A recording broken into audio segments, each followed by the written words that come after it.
Attention, stations on the network. Our broadcast will begin in 1 minute from my mark. In 5, 4, 3, 2, 1, mark. That was your 1 minute time check, stations.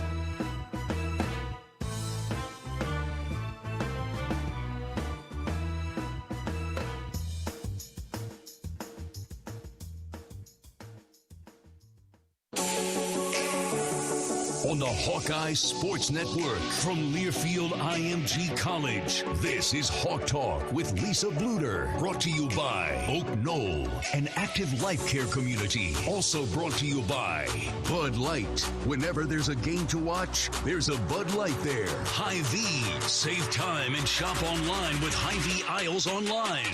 Go to HyVeeAislesOnline.com. Governor's Traffic and Safety Bureau by the Iowa Governor's Traffic Safety Bureau, who reminds you to click it or ticket day or night. And by U.S. Bank, helping individuals and businesses work toward their financial goals. Equal housing lender, member FDIC. Now, here is your host, Rob Brooks. The 4-1 Hawks are ready to get back on the court and play a game. And that will finally happen tomorrow against Western Illinois at Carver. The tip at 1 o'clock in the afternoon, the final non-conference game of the season. Then we talk Big Ten the rest of the way. Iowa has not played since December the 12th. The Ohio State game that was to happen last Saturday in Columbus was postponed due to COVID issues within the Buckeyes program. So Iowa has had a lot of practice time to get ready for Western Illinois tomorrow and then jump back into Big Ten play on New Year's Eve as Rutgers will come to Carver Hawkeye Arena. I'm Rob Brooks, and this is Hawk Talk with Coach Lisa Bluder. And Coach, you kind of have a fun thing going on here tonight where, I like I like the festive like the shirt. Sweater, Rob? I love it. It's a major award, so we have that going on. Beautiful.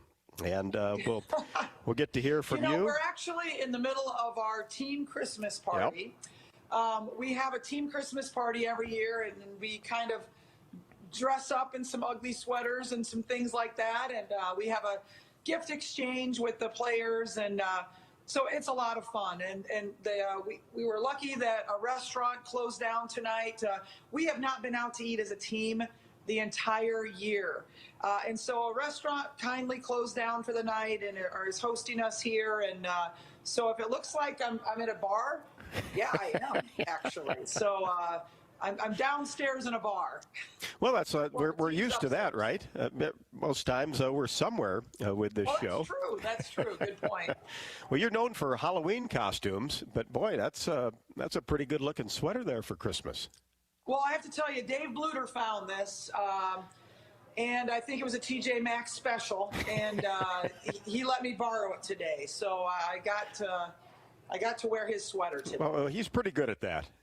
Yes, he is. Yes, he is. Well, it's good because we're going to hear from pretty much the bulk of your staff tonight, which will be fun. That'll be a nice treat for our viewers and listeners. Yeah, we're going to tag team tonight. So after myself will be Jan, and then we'll be Abby, and then we'll be Raina. Raina has the scout on Western Illinois, and I know we like to kind of talk about that at the end, and so she'll have the end wrap up. But really, like I say, we're having our Christmas party, so we're kind of each going to take 15 minutes away from our Christmas party to spend with you, Rob, and anybody listen tonight, and then be able to still join the team at their Christmas party. Well, we certainly appreciate it, and I'm sure the team, along with the coaching staff, you just want to get back on the court and play another game. Oh. Boy, it seems like it's been a long time, too long. It's been a long time coming. I mean, we've never had to sit on a loss this long, with the exception of the end of the year. It's just been forever since we've been able to play, with Ohio State having to cancel. And we really did not get that news until about Wednesday night that they were going to cancel our game on Saturday afternoon. I mean, we were going to leave on Friday. And we had, obviously planes and hotels and meals set up, and everything had to be canceled. And then we did try to find another non-conference opponent to come in, and Abby Stamp, who helps me with scheduling, I mean, she scoured, anybody that could drive within a drivable distance, that trying to get a game on Sunday at least, but everything fell through, and so we were not able to play.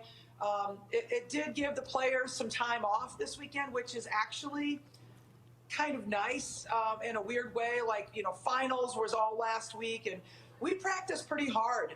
We gave them Sunday and Monday off to study for finals, and then basically we went Tuesday, Wednesday, Thursday, Friday really hard. I was so impressed with the way they practiced, and I was so excited about a game coming up on the weekend.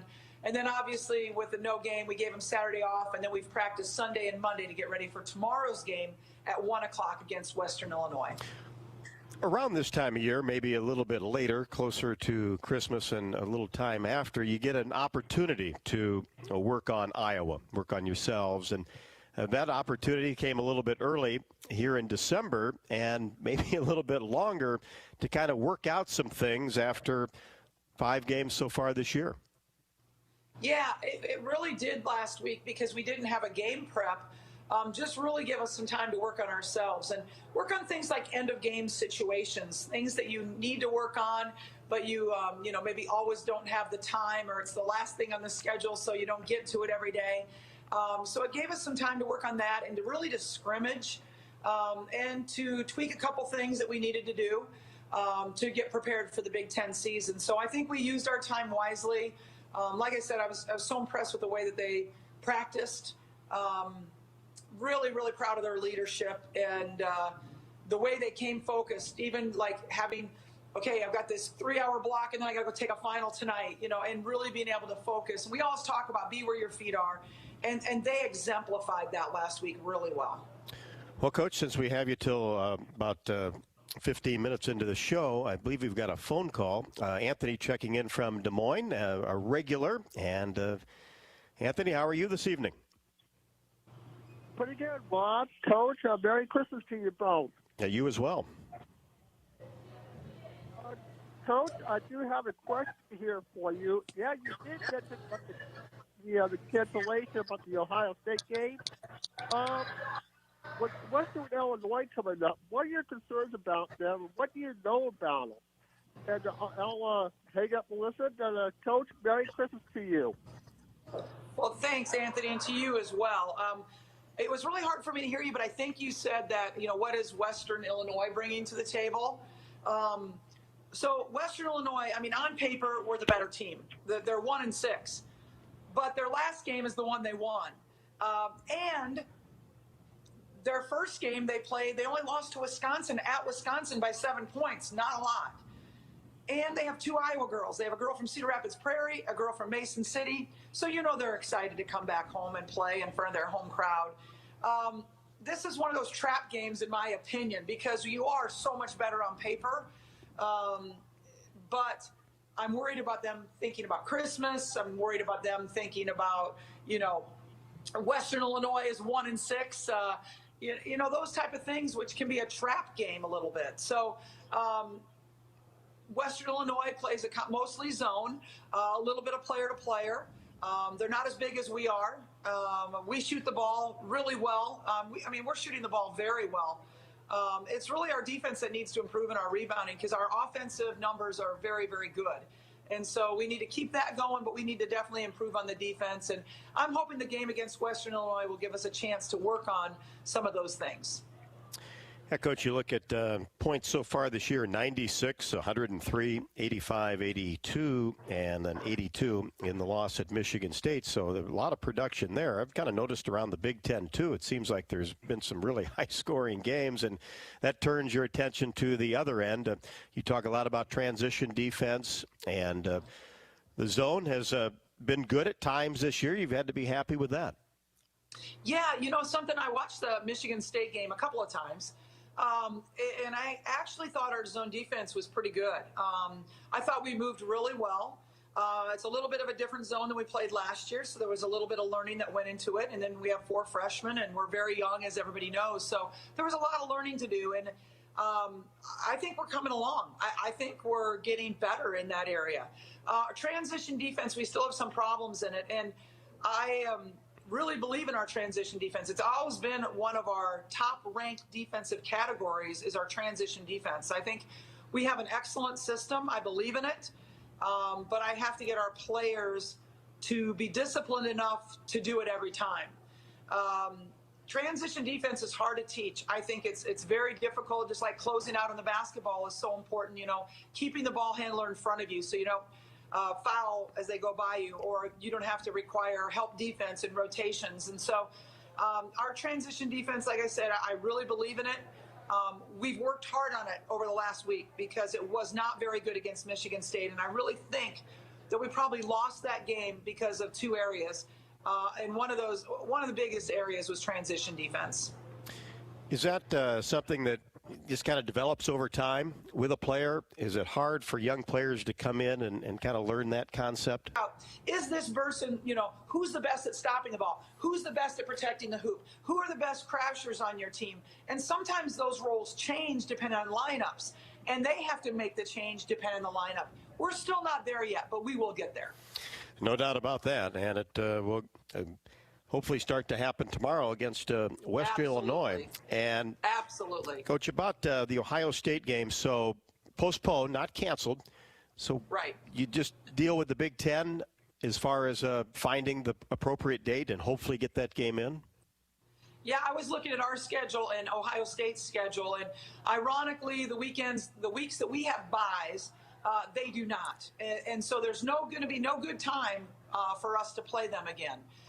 It's going to be squished in somewhere, or maybe somebody else will be canceled and it'll open up something for us. And I think that's the way the schedule is going to be all year. When games are canceled, manipulating games around.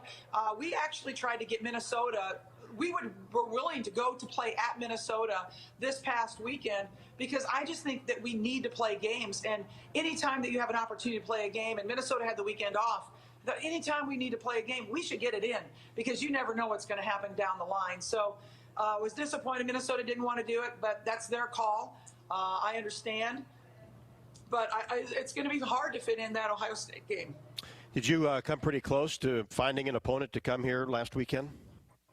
Like I said, we were willing to go to Minnesota, but non-conference, we're trying to get people to go or come here, and we really had about 3 people that were kind of on the hooks, and all 3 of them fell through.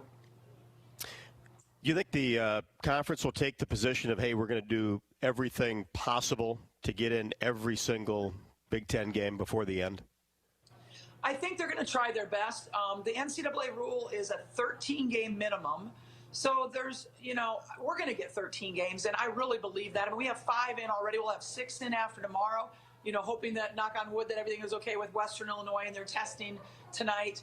I mean, I think we're going to get to 13. So I don't think it's going to be an issue if we only play, 21 games versus 24 games. It still makes us qualify for the NCAA tournament. So I think within reason, we're going to try everything we can to get in those games, but it's got to be within reason. We're not going to put our players at risk or of injury or anything like that. Right. Let's head back to the phones as Karen is in North Liberty. And Karen, how are you this wonderful evening? I'm fine, and I'm wishing both of you a very Merry Christmas. And I'd like to know, there's a big gap between Western Illinois and Rutgers. Now, is there going to be any problem? Are the girls going to go home? Or are you going to have any problem with the COVID issue or any of that stuff? Yeah, it's a tricky one, Karen. The men are playing on Christmas Day. And men's coaches have decided not to go home. And the women's coaches felt very strongly that the women should go home for 3 or 4 days. And that they're collegiate athletes. They're not professional athletes. I mean, we have to let them have some some semblance of being a normal student athlete and a normal student. You know, they don't get to go to home for Thanksgiving. They don't get to go home for Easter. You know, we only get 3 or 4 days for Christmas. So we were pretty, like I said, it was a unanimous decision among all the Big Ten women's coaches that we wanted to try to maintain giving our players a 4-day Christmas break. So that's what our players are going to be getting. After we play Western Illinois, they'll be able to go home. They'll have the 23rd, 24th, 25th, and 26th off. We'll be back at noon on the 27th to test and to practice, the 27th, 28th, 29th, 30th, 4 practice days before we host Rutgers on the 31st. And that game has been set, I believe, for 2 o'clock in the afternoon on the 31st. And 4 days is plenty of prep. I mean, our players, we've warned them, you got to be careful going home. You can't go out of, you know, you got to be with your family. You can't have these big groups. You can't go hang out with your friends. You got to wear masks. So they are very well aware. Will some of them come back with COVID? Maybe. Is it a risk we're willing to take? We are, especially with the type of testing that we have, with the rapid antigen testing that we do at Iowa. If somebody tests positive, it catches it before they're spreading the virus. And so we don't have to worry about them infecting other people. And so that really is what gives me the comfort. And we may lose a player, but we're not going to lose a whole team. Well, Coach, appreciate your time. Anything else, Karin? Well, Coach Jensen is right here. She's going to join us. She's got her holiday hat on. Nice. I just want to, again, say Merry Christmas to everybody. We appreciate your support so much, and go Hawks. Lisa, thank you very much, and we'll talk tomorrow on the pregame show. And after the break, Associate Head Coach Jan Jensen will join us, as Hawkeye basketball is proudly sponsored by Wellmark Blue Cross and Blue Shield, Iowa's hometown health insurer for over 80 years. Wellmark reminds Hawkeye fans to stay healthy and stay in the game by wearing a mask, washing your hands, and also getting a flu shot. We will have more Hawk Talk after the break. Hawk Talk from Learfield IMG College. Get your ice cold Bud Light Seltzer here. Even though you can't go to the game, doesn't mean the game can't be brought to you now here. Just go to budlight.com/delivery. That's budlight.com/delivery. Give me 2 mangoes. Coming at you. It's a little short. Ow. Sorry. You know what? I'm just going to walk them over to you. Whenever there's a game to watch, there's a Bud Light there. Enjoy responsibly. Anheuser-Busch, Bud Light Beer, and Bud Light Seltzer. IRC Beer in Texas, St. Louis, Missouri. Hi, Hawkeye fans. Gary Dolphin here for UPS. Your customers want more from your business. You've got to make more happen, whether they're in Coralville or on the other side of the world. Globally or locally, UPS is building solutions to help businesses give their customers exactly what they want. More made easy. UPS, the official logistics company of Iowa Athletics. Here in Iowa, corn is more than our livelihood. It's our way of life. We use it to feed our livestock, helping us raise healthy pigs, cows, and chickens. We use it to make ethanol, helping us power a prosperous, clean-burning future. We use it to nourish our families, helping us stay strong generation to generation. And the more we use it, the more it boosts our economy, helping elevate the lives of all Iowans. You might think Iowa grows corn, but the truth is, corn grows Iowa. It all started with a grilled cheese sandwich. 2 simple pieces of bread, some butter, and a slice of American cheese. But after making it day after day, week after week, I hungered for more. Colby, provolone, Gouda. But Gouda wasn't good enough. I wanted great. I added tomatoes, pickles, jalapenos. If I could birth this gooey work of art in my tiny, modest kitchen, imagine what I could do in a gourmet chef's kitchen. So I called U.S. Bank about loaning me some extra cheddar. Now I had the mad cheese skill and a superior grill. Equal housing lender, member FDIC. Get ready for more. Introducing Hy-Vee Plus. Get a Hy-Vee Plus premium membership for just $99 a year and get fuel savings every time you shop in-store and online. Plus, exclusive deals and offers every month. Plus, you can call our Red Line hotline day or night for anything you need. Plus, free online delivery and free express pickup. Plus, a personal online shopper. With Hy-Vee Plus, our plus equals more. Sign up today. Some restrictions apply.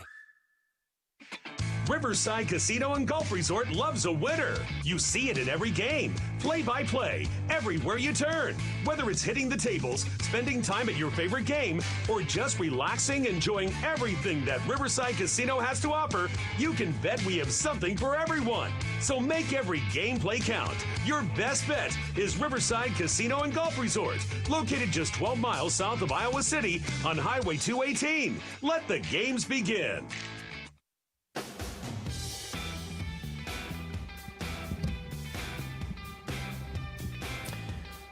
Welcome back to Hawk Talk on this Monday night. I'm Rob Brooks, and great to have Jan Jensen join us here for the next portion of the show. And you guys having a good time over there?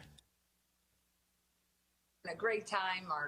It's just fun to just have time with the players off the floor, not in a bus or in a hotel, just to kind of see them. All of us, you're supposed to kind of dress up if you want. We see some ugly sweaters. I have my hat on. I have my little elf shirt on. I don't know if you can see it. Yep. It's about smiling is my favorite. So some kids dress up. Some years we have outlandish. Some years they just dress up and look very nice. But it's been a really, really nice evening. I told Coach Bluder, I said, I know you're known for Halloween costumes every single year, and now always can pull out a sweater or two during Christmas time too. Yeah, this was a brand new sweater Lisa pulled out tonight, and it was definitely a big hit. So you never know what Coach has up her sleeve, especially around Halloween. But now it's branching out a little bit into the Christmas season. Well, it'll be nice to branch out and finally play a game. Western Illinois tomorrow at 1 o'clock. And you just, as a staff, have really got to be ready to get this team back out on the floor and get up and down. Yeah, we are. I think young teams especially, you want to just kind of keep playing and play some experience into them. And this was just kind of a tough time to have to sit on a loss, right? Our team were a little up and down. I know I heard Lisa at the end of it kind of explaining all we're still working on. And you can do a lot in practice, and we needed to have practice, so we hopefully improved a lot. But there's nothing like those game experiences and those game challenges. And I just so wish we could have had that game over the weekend, but it is what it is, and I hope we got better on ourselves this week, because usually when you have the games, players like to have games typically. Coaches like a little bit more time to prepare, but we made the most of this. I think there's a happy balance of games versus practices, and this was just a little bit too long of a layoff, but it couldn't be helped. Jen, Colleen on Facebook talking about double-doubles with Caitlin and then also Luca Garza on the men's side. I mean, how many you think about career-wise by the time those two are done? Obviously, Caitlin will be around a lot longer than Luke is, but what he's already done, boy, how many double-doubles could they combine for? And I think Caitlin will get into the triple-double category.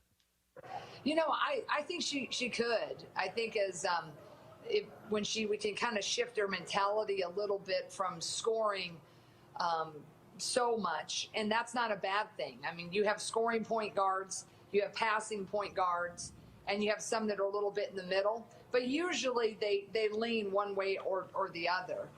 And Caitlin is really superb at both. I mean, she is obviously a scoring guard, but I think as she matures, she's going to really figure out when to really pick the times that she needs to score, or pick the times that she can score and making it a much easier shot. So I do think that she's hopefully we can get her to improve over her career, and she can really consistently flirt with those triple doubles, because she's a good rebounding guard. She crashes hard, and she's a bigger guard. So that would be pretty fun to see if we could get that happening. Well, the nation's leading scorer at 29.8. And then to your point, Coach, averaging 6 rebounds per game. I think she's had as many as 8 in a contest, and has 32 assists in 5 games as well. So been on the cusp a couple of times, but pretty impressive, even if you do it for 1 week or 2 weeks to lead the country in scoring and still shooting right around 50%. Yeah, absolutely. Yeah, she's I mean, there's no secret. She's special, and we're so thankful that she's on our team. And it's really exciting to have a player like this. It's a challenge, right? You're balancing a lot, and you want to refine her, but you certainly don't want to confine her. And I think just working that in with all the other talent that we have, but she is special offensively, and she'll be the first to tell you that she is excited about hopefully continuing to improve and also elevating her defensive game. And that's nothing new for high school kids coming in. No one has had to play the type of defense that is needed at this level. So we're excited about her. I think the fan base is excited about her. And I think the people who follow women's basketball across the country are excited about her. So hopefully we'll just kind of see that continued growth. But also, with such a young team, I think we all have to keep in mind, young teams, they give you a lot, right? It's a ride, and that's what makes it fun. But sometimes the fun, when you're a coach, it takes Rolaids and some calming down, because they don't know what they don't know until they know it. Post play, what's kind of been the emphasis that you've been working on here with quite a little bit of practice time? Yeah, I think, Sharon is just your quintessential post player, freshman post player. The game is going really fast for her right now, especially when you come from a small town post player into this setting. And, her work ethic is so good, and she's just a joy to work with. So we're really watching a lot of film with her and trying to get her movements quicker and more angular. A lot of times she'll just kind of want to float across the lane or kind of back into someone to box out. And that's very typical for post play, because usually the taller kids in high school, they don't really have to do anything all the time that fast, that precise, or that hard. And they certainly don't really have to box out because they're taller and they can just kind of snatch it anytime they want it. So I've really tried to make an emphasis on just, I always tell them, if you're going to make a mistake, make it with flair, because you're going to make the mistake anyway. So let's don't go halfway with it, right? We're going to go all the way, go hard with it, everything we do. And that's my big push with Sharon. And I think this is something, though, that takes longer than a week or a month. It'll take from this season into next season and getting into that sophomore, junior year. But I've seen great promising signs with that. And our strength coach, Lindsay Dinkelman, does a great job. We're going to get her stronger, quicker, that agility. But again, that's going to take time. And with Monica, we need to rebound better. Our post play does. And that's one thing that's been a weakness of Monica's.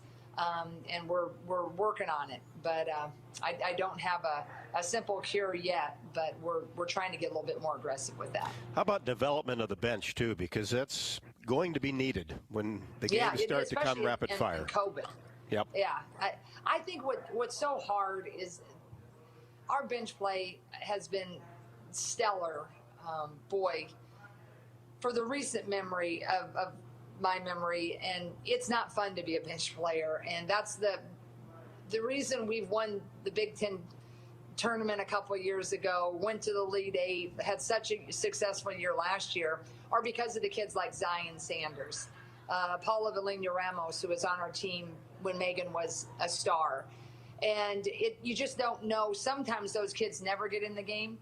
But sometimes you're a kid that maybe goes from 10 minutes a game, could be a Tomi Taiwo, to no minutes. A Megan Meyer gets few minutes and then no minutes. And it's really hard.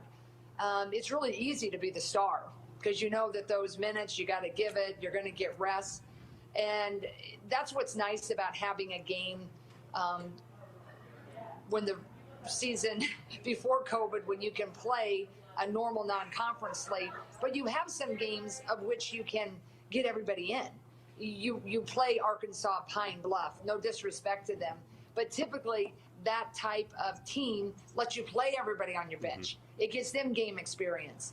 This particular year, the bench development is really tough because we start out with 3 in-state rivals. And in our state, everybody's good. We respect the heck out of Tanya Warren, and obviously we love Jenny Lillis or Baranchek at Drake, and obviously Bill's done a great job at Iowa State. So there's no time to get everybody on the bench into a game.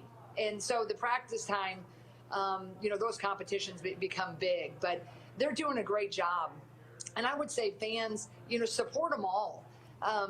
Give them, because it does take a village to make a championship team, and those kids on the bench, boy, it is not fun to work that hard and then you never get to be the one that gets your name in the headlights or gets to play. But they are all coming. Every single person is improving. They're giving it to us every day. And I hope tomorrow we can play well and everybody can get a chance to go in and show that improvement. But nothing's a gimme, right? Nothing. We got to get COVID tested tonight. Again, we had it this morning, and teams want nothing more when they get to come into a BCS arena and to play your best and knock you off. So I'm not counting any chickens before they hatch. But if we can do what I think we can do and should do, you're going to be able to see some more players playing than perhaps you did against Michigan State. Jan, of course, Coach Bluder talked about where the improvement needs to come from. How about what the staff has really liked so far this year? I think they're a fun team to coach. They really are. They're really receptive. I can't think of too many practices where we've really had to rally the troops or we walk out of there being like, that wasn't a good one. That's been really fun. We're very potent offensively. That's really fun. Caitlin is Caitlin, but Gabby Marshall can shoot the 3. Monica is one of the best efficiency posts in the country. Kate Martin is just fun. She's a small forward, power forward, but she does all that dirty work. If she doesn't always get the rebounds, she has a hand on it. So sometimes at the end of the game, she'll have like 4 rebounds or 5, and I swear she has 15. But she's that glue type of kid, and just a great leader. So we have a lot of fun personalities. We have a lot of ways to score. So I think that's going extremely well. And what's exciting is we've scored a lot, but we're not really happy with our break yet. We're not running our fast break as efficiently as we can and have in the past, and what we will. So that's promising. I think also what we really like is we have a lot of different options. Sometimes it doesn't seem like that if Caitlin has a lot of points, or maybe Monica, was really everything in that second half of the Drake game. But if we can ever figure out and try to get that a little bit more balanced and have that consistency to start off the game, boy, we could be a team that's pretty fun to watch. But I'm sure Lisa covered it. We cannot start the holes that we have the last couple of games, right? We won it at home against Iowa State, but we couldn't quite pull it off being down that much at Michigan State. So defense has got to improve, but what we like is just their willingness to learn and get better. And I think in time we're going to see a pretty potent offensive team, not just at moments. Yeah, I got down at Michigan State 24-16, but another positive in that game, get to the free throw line 28 times and knock down 26 of them, and shooting just under 78% from the line as a team. Yeah, and that's great. And I feel like we got to the line, but we looked at the film and we thought we could have penetrated a few more times that would have effectively opened up some of the outside a little bit, or could have allowed us to dump it down to Monica. So that's exciting that we got there, but we felt like if we could have just maybe pushed that a little bit more, we could have got some of their kids even more foul trouble. But that's a great sign, because we do need to drive it a little bit more, and we don't think we're doing that quite as well as we have in the past. But if you look at our team, there's a lot of kids that love that 3-ball, right? So we got to get the drive down with it to kick it to the 3-point shooters. And they all are, and they all can. It's just sometimes we're a little bit too content to kind of stay out in that periphery and want to launch it. And that's great if it's going, right? But some days it just isn't going quite as easily as it is on others. So we have to get a little bit more consistent at driving it finishing with or without a foul, but preferably with the foul. Right. Circling back to some of the individuals you talked about, McKenna Warnock, it just seems like she just gives you whatever the Hawks need on a particular night. Yeah, she does. I mean, that kid is a gamer. She really is. She just, if you need some threes, she loves that pull-up three in transition. She can drive it. She's got some funky passes. Like, she'll hit some passes, but you don't know exactly how she gets it off or the technique of it. But she's really good at finding the open kids. She just is that do-all versatile player. And, you know, she was Miss Wisconsin basketball for a reason. And, you know, last year she came off the bench and gave us great minutes and great energy, becoming the all-freshman team member. And this year she's really done a great job kicking us off. But her versatility is really fun to work with, because sometimes your fours can't do what McKenna can do. McKenna can do it all. She's lethal at the three. She's great, got a great hesitation, strong drive, big body, and she rebounds. And that's one thing. We got to keep rebounding well. And really right now McKenna and Kate are really holding the fort down. But we need everybody else to step it up. But McKenna's a key player for us, for sure. Okay, Jan, appreciate your time. Back to the party. Tell everybody hello. I'm going to wait and see who the next. It's kind of like we're on a game show. He kind of walks through that door. I'm not sure who the next one is. Well, I think Raina or Abby. I'm not sure which one. But, we got Abby. We'll talk right to both. Here. We'll talk to both. Enter in Abby Emmert Stamp. And tell her she's. Enjoy a winner set. That's right, huh? Get up and down the court. And tell her she's got a couple of minutes here. We're going to take a break and then be back with Abby. And, of course, Hawkeye Basketball is brought to you by Bud Light. Whenever there is a Hawkeye game to watch, there is a Bud Light there. Also, Dodge Street Tire and Auto, locally owned and operated, has been voted the best of the area for the 10th consecutive year and is a proud supporter of Iowa women's basketball. Visit us for all of your automotive needs, including the best deals on Goodyear and Toyo tires. Dodge Street Tire and Auto, celebrating over 25 good years in Iowa City. We'll be back with more Hawk Talk after the break. Whoa, winter is right around the corner. Before you travel for the holidays, get a winter inspection from my dad, Brian Seckfetz, and his staff at Dodge Street Tire and Auto. For 25 good years, they've been your family-friendly, dependable, and honest neighborhood auto repair shop. That's why their loyal customers have once again voted Dodge Street Tire as the best in the area. Don't be left out in the cold. Dodge Street Tire and Auto, at the corner of Dodge and Church Street. Feel the power. Feel the speed. Feel extreme.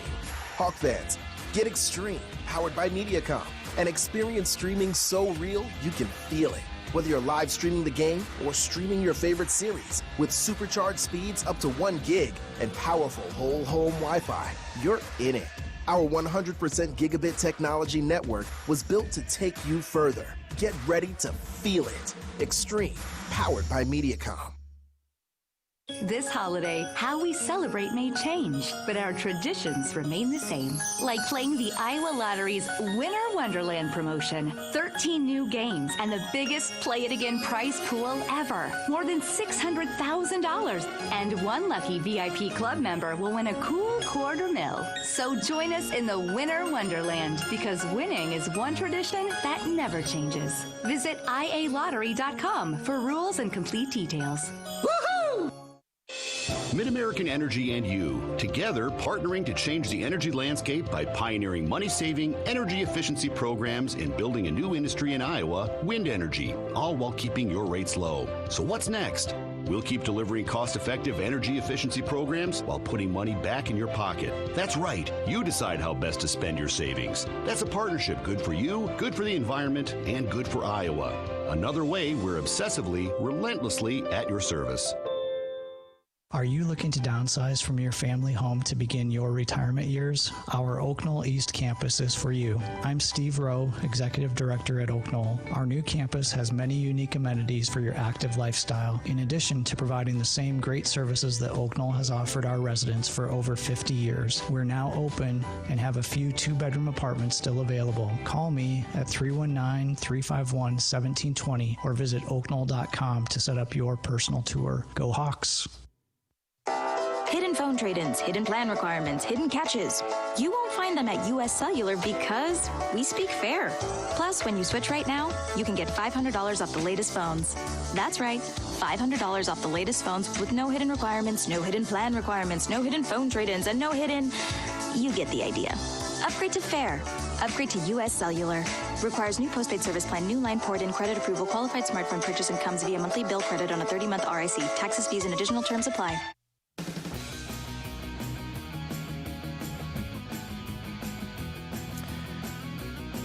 Welcome back to Hawk Talk on a Monday night. Iowa and Western Illinois from Carver Hawkeye Arena tomorrow at 1 o'clock. We'll be on the air at 12:45 with the pregame show. And boy, the Big Ten is going to be as competitive as ever. Say that every year, but it also becomes pretty much true every single year as well. 6 Big Ten teams are ranked in Week 5 of the AP poll, including Maryland at number 14.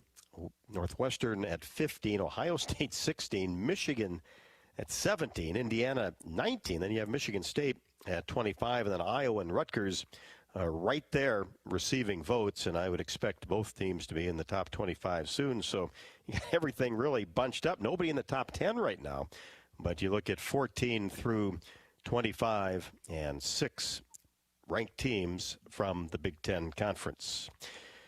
Abby Emmert-Stamp, 12th year at Iowa, joins us now. And, boy, just circling through the coaching staff, which has been a great time. And I know you guys are having a phenomenal time here tonight, the annual Christmas party. And I can hear in the background there's some fun happening. Yes. How are you, Rob? I'm doing well. I'm doing well. Good to see you as well. Yeah, you know what? Nobody told me that this actually had a camera component to it. I thought we were all audio. You're surprised once again. I am, and I'm happy to see you, for sure. So I've been asking, of course, Jan and Lisa, just about, and you can talk specifically about the backcourt, but kind of where the practices have gone with this extra time and how, as a staff, you've kind of handled it, not playing a game since December the 12th. Yeah. It's always hard to sit, especially on a loss. And Michigan State, obviously, disappointing start for us. Proud of the way we battled back, but tough to have to sit an extra long time on a loss like that. We're usually used to it. Obviously, with finals, we usually kind of take that time to reset and get ready for what's ahead. This year was just a little bit different because it hasn't been nearly the pace that we usually have for finals. So you didn't feel like you needed quite that time and that break that we usually do. But at the same time, our students obviously still had finals to worry about, and they still had some of that stress. So we were able to give them a little time to focus on those and really attack their finals hard. And then, have a little bit of time to kind of come back and work on ourselves, work on kind of some of the things we thought maybe were contributing to those slow starts, both on and off the court, having some discussions about how we can handle those. And, it's good to have that time.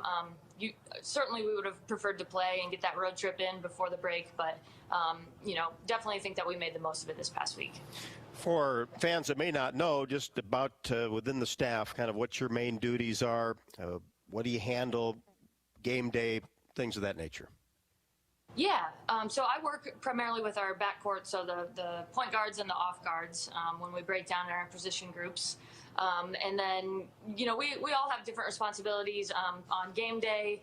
I handle a little bit more of like our playbook type things. And we actually, as assistants, do a lot of the subbing so that Coach Bluder can focus a little bit more on what's happening on the court and not have to worry about the subbing as much. So that's kind of game day. Out of the season, obviously have recruiting responsibilities along with Jan and Raina and Lisa, of course. And then I do handle our scheduling, our non-conference scheduling, which has been kind of obviously unique this year and is going to be unique, moving forward as well. So, that had a little bit of a different flair to it this season, like a lot of things. Yeah, I kind of walk us through what that was like this year, going back. One, how far did you have a schedule for this year before the pandemic, and then trying to figure out how many games were actually going to be played and who was going to stay off on the schedule, who was going to bounce off. That had to be something that changed day to day. Yeah, definitely. Had to be a lot more flexible than we typically are. We usually have the schedule pretty much wrapped up. You know, we would have about this time of year, we would have it pretty much wrapped up for the following year. And we did last season. I think we were still looking for one game, you know, when everything kind of hit in March. I still remember in the spring talking about, you know, who that one game would be and trying to find a team for that one game. And we did get it all filled. But then, yeah, obviously the announcement of the change to the non-conference season, it was tough because we lost, you know, in that 10 days or whatever that the NCAA cut, we lost, I think, 5 or 6 games. And some of those games were games that we wanted to keep on our schedule. So a lot of teams ended up just kind of taking whatever was cut off the season and then keeping whatever they had already planned. So finding teams was just trickier, obviously. And then with all of the testing and knowing the different rules and what was going to happen based on positive tests and everything, it just made the most sense to try to play, you know, teams that were closest by. We thought that gave us the best chance of actually getting games in which case it seems like it's working pretty well so far to, you know, obviously, hopefully everything goes off as planned with Western Illinois tomorrow, and that gives us the 4 non-conference games. We could have scheduled 5, but we decided to stick with just the 4. And then go into our Big Ten schedule from there. Yeah, that was my next question. Did you try to find another non-conference game to make it a complete 25 regular season games? We did look around a little bit, but finding, you know, somebody for the date and that was willing to come where we felt like there was a high likelihood of being able to actually play the game. We just weren't able to find a team for that time, so we chose to just play the 4. Quite a few other Big Ten schools are in that same situation, whether they played 4 or 3. There were only, I think, 2 that were able to find 5 non-conference games and actually get them played. So we'll be sitting about like the rest of the Big Ten for that. The craziest part, though, Rob, is, you know, like I said, usually we would have next year basically already all done. And we really don't have a whole lot ready for next year's schedule. And a lot of people across the country are in a similar situation because we're all still trying to navigate through this year that most people haven't been able to really get a plan together for the following year. Flexibility is going to be the key, isn't it? And just you got to be thankful for each game that you do get to play. And then if you do have a postponement like the Ohio State game, try to work it in. But if you can't, you can't. And that's just going to be the way it goes here the next couple of months. You have to hope for the best.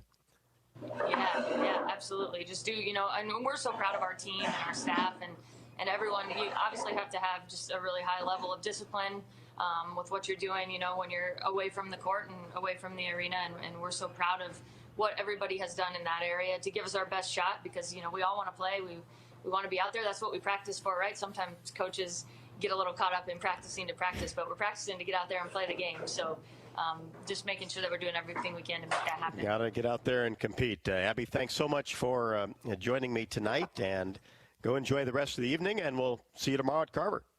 Sounds good. Thanks, Rob. Take care. You bet. Thank you. Assistant coach Abby Emmert-Stamp in her 12th year has had numerous jobs within the staff and does a terrific job for the Hawkeyes. Looking to downsize from your family home, the new Oak Knoll East Campus is now open and offers many unique amenities for your active lifestyle. Call 319-351-1720 or visit oakknoll.com to set up your personal tour. Oak Knoll is a proud supporter of the Iowa Hawkeyes. And also, while the Iowa Corn Cyhawk Series is on hold for this season, Iowa's corn farmers will continue to stand behind this unique series and everything that it stands for. Because here in Iowa, we grow corn, but the truth is, corn grows Iowa. Raina Harmon, who has the scout for Western Illinois tomorrow, I'm sure it's all wrapped up, so had might be more appropriate. She will join us when we come back. This is Hawk Talk with head coach Lisa Bluder from Learfield IMG College. Get your ice cold Bud Light Seltzer here. Even though you can't go to the game, doesn't mean the game can't be brought to you now, hip. Just go to budlight.com/delivery. That's budlight.com/delivery. Give me 2 mangoes. Coming at you. It's a little short. Ow. Sorry. You know what? I'm just going to walk them over to you. Whenever there's a game to watch, there's a Bud Light there. Enjoy responsibly. Anheuser-Busch, Bud Light Beer, and Bud Light Seltzer, IRC Beer, beer in Texas, St. Louis, Missouri. Whether it's a commercial, residential, healthcare, or industrial project, Carpenters Union Local 1260 provides a professional and productive workforce, on time and on budget. And Union Carpenters also have specialized COVID prevention training to allow for the safest environment possible. Since 1902, Carpenters Union Local 1260 has been building the University of Iowa, and that relationship continues today as a proud partner of Hawkeye Athletics. To find a union contractor and union carpenters for your next job, visit carpentersunionlocal1260.com or call 319-338-1638. Expert care for sports injuries means getting back in the game sooner and stronger. I'm Dr. Brian Wolf, Director at University of Iowa Sports Medicine and Team Physician for the Iowa Hawkeyes. You should never play through pain. That's why our sports medicine experts are here for you with same-day, next-day, and evening appointments. For imaging, therapy, or surgery, choose the team the Iowa Hawkeyes choose. Schedule a visit at uihc.org/sportsmedicine. Hi, Hawkeye fans. Gary Dolphin here for UPS. Your customers want more from your business. You've got to make more happen, whether they're in Coralville or on the other side of the world. Globally or locally, UPS is building solutions to help businesses give their customers exactly what they want. More made easy. UPS, the official logistics company of Iowa Athletics. Are you looking to downsize from your family home to begin your retirement years? Our Oak Knoll East campus is for you. I'm Steve Rowe, Executive Director at Oak Knoll. Our new campus has many unique amenities for your active lifestyle, in addition to providing the same great services that Oak Knoll has offered our residents for over 50 years. We're now open and have a few 2-bedroom apartments still available. Call me at 319-351-1720 or visit oakknoll.com to set up your personal tour. Go Hawks! Here in Iowa, corn is more than our livelihood. It's our way of life. We use it to feed our livestock, helping us raise healthy pigs, cows, and chickens. We use it to make ethanol, helping us power a prosperous, clean-burning future. We use it to nourish our families, helping us stay strong generation to generation. And the more we use it, the more it boosts our economy, helping elevate the lives of all Iowans. You might think Iowa grows corn, but the truth is, corn grows Iowa.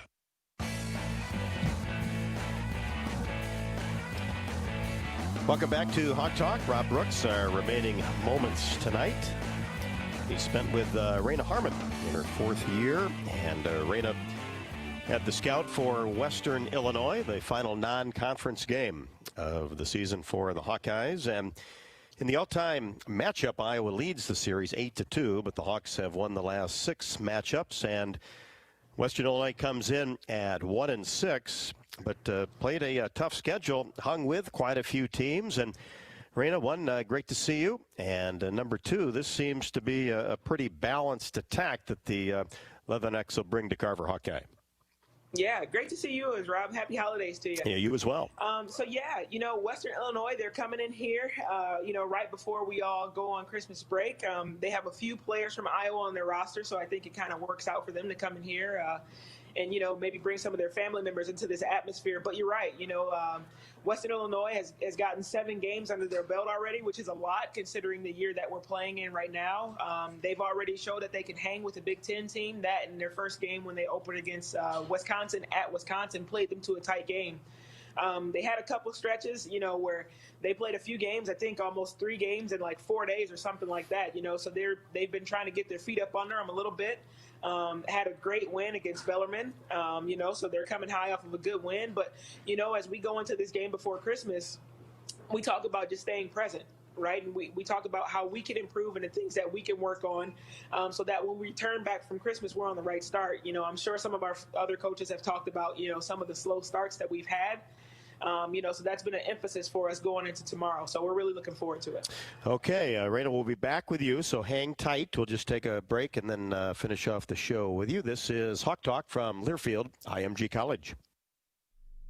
and share common traits: integrity, reliability, hard work, and innovation. Your Better Business Bureau knows championship companies. We conduct background checks and listen to consumers around Iowa and Illinois, so we know the true character of these companies. Let the BBB match you with a championship company when you're hiring a contractor, using a business, or need a service. The Better Business Bureau is an Iowa nonprofit serving our neighbors for over 80 years. BBB help and information is free. So find us at bbb.org/Iowa.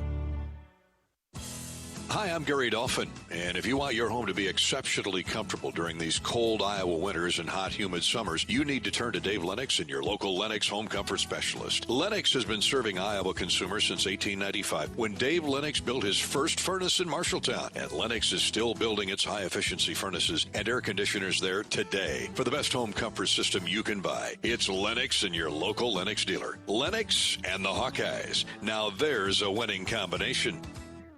College basketball is back on Sirius XM. On Big Ten Radio, there's live coverage for every college basketball team in the conference, including live games, plus 24/7 talk and analysis. So cheer along online or on the Sirius XM app and listen to your favorite team anywhere. And now, as a college student, you can stream your first 3 months of Sirius XM for $1. Fees and taxes apply. See other details and subscribe now at SiriusXM.com/Big Ten Basketball.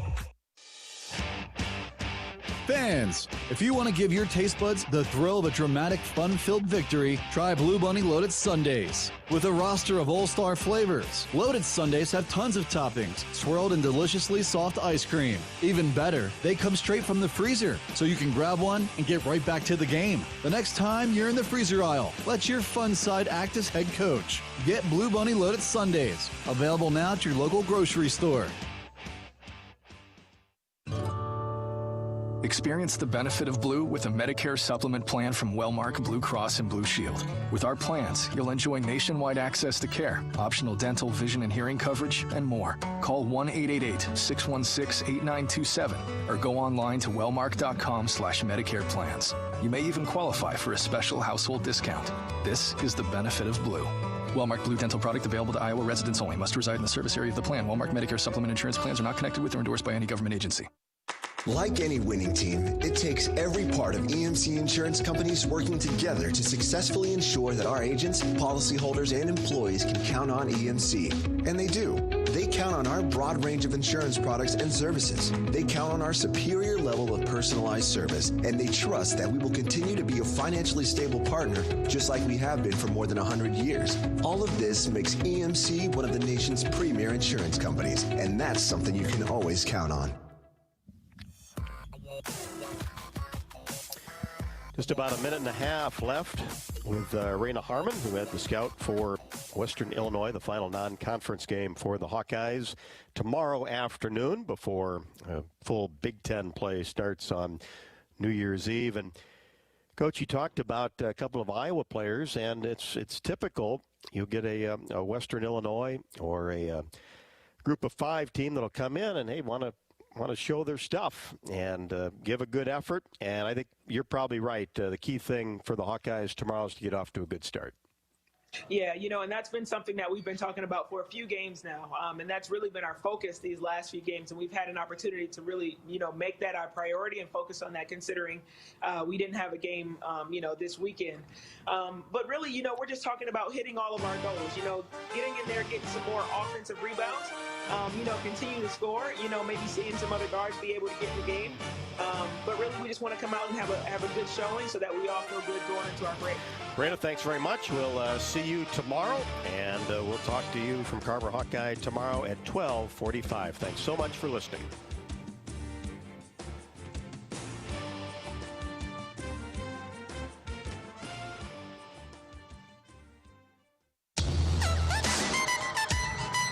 On the Hawkeye Sports Network from Learfield IMG College, this has been Hawk Talk with Lisa Bluder. Brought to you by Oak Knoll, an active life care community. Also brought to you by Bud Light. Whenever there's a game to watch, there's a Bud Light there. Hy-Vee. Save time and shop online with Hy-Vee Aisles Online. Go to HyVeeAislesOnline.com. Governor's Traffic and Safety Bureau by the Iowa Governor's Traffic Safety Bureau, who reminds you to click it or ticket day or night. And by U.S. Bank, helping individuals and businesses work toward their financial goals. Equal housing lender, member FDIC. The preceding has been a Learfield IMG College presentation of the Hawkeye Sports Network.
On the Hawkeye Sports Network from Learfield IMG College, this is Hawk Talk with Fran McCaffery, presented by 1201 Kitchen and Tap in Coralville, featuring an extensive menu of steak, seafood, and sandwiches, along with a full bar and wine selections. Also brought to you in part by Bud Light. Whenever there's a game to watch, there's a Bud Light there. Ford, inviting you to visit your local Ford store or buyfordnow.com. Hy-Vee, save time and shop online with Hy-Vee Aisles Online. Go to HyVeeAisleSonline.com. U.S. Bank, helping individuals and businesses work toward their financial goals. Equal housing lender, member FDIC. And by U.S. Cellular. U.S. Cellular is proud to support Hawkeye Athletics.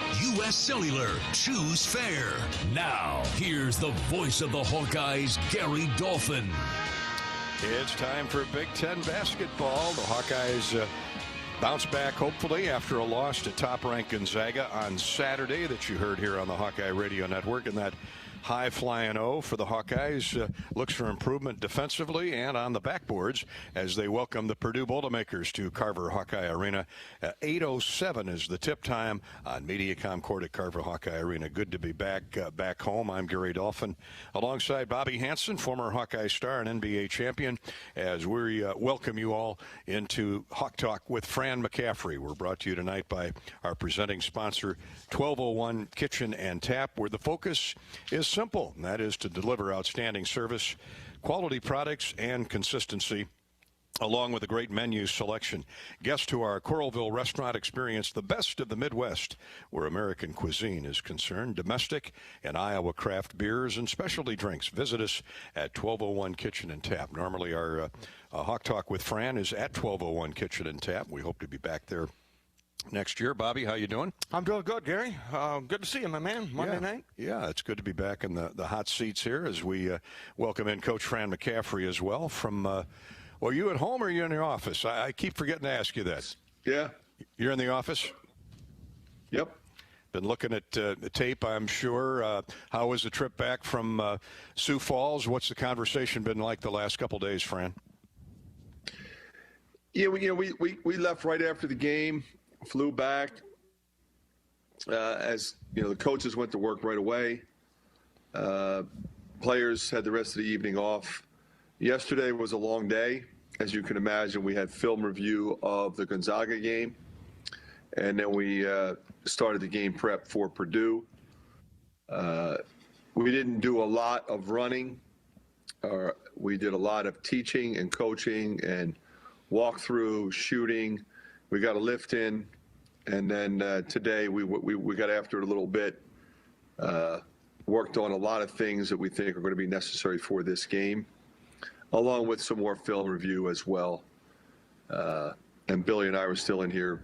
It's his scout, so we're still in here working on that. Well, Coach, when we talked on the post game and as we viewed the game on Saturday, the conversation centered a lot on rebounding, which I think feeds into your defense. What'd the tape tell you? Obviously, you got beat by a good team, a really good team. We did get beat by a good team, but I think when you look at it and say, okay, we gave up 21 offensive rebounds. That is, I think, the thing that stands out the most, because we felt like, okay, if we can get the first miss, then we can run, we can do a lot of things. I mean, we scored 88 despite missing 18 threes and 12 free throws. Yeah. So it says a lot about our offense. We went and got a bunch back ourselves, guys. Jack Nungy, we had 11 offensive rebounds in the second half. Jack had 6. So there were some good things there.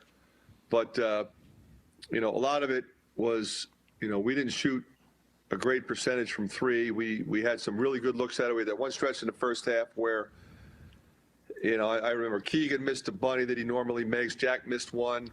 Luka missed one. J-Bo missed one. And it kind of all came together. And then, the more you're missing, the more times you find yourself in transition. Suggs is a handful. You got to find Kispert. Timmy's running to the front of the rim. Ayayi is really good working the baseline. So they got a lot of weapons. But I was proud of the fight. We had it 90-81, had a clean look at a 3. Would have made it 90-84 with 2-something to go. The press was working. I thought the press was really good. Great activity, forced 18 turnovers, 7 by their point guard.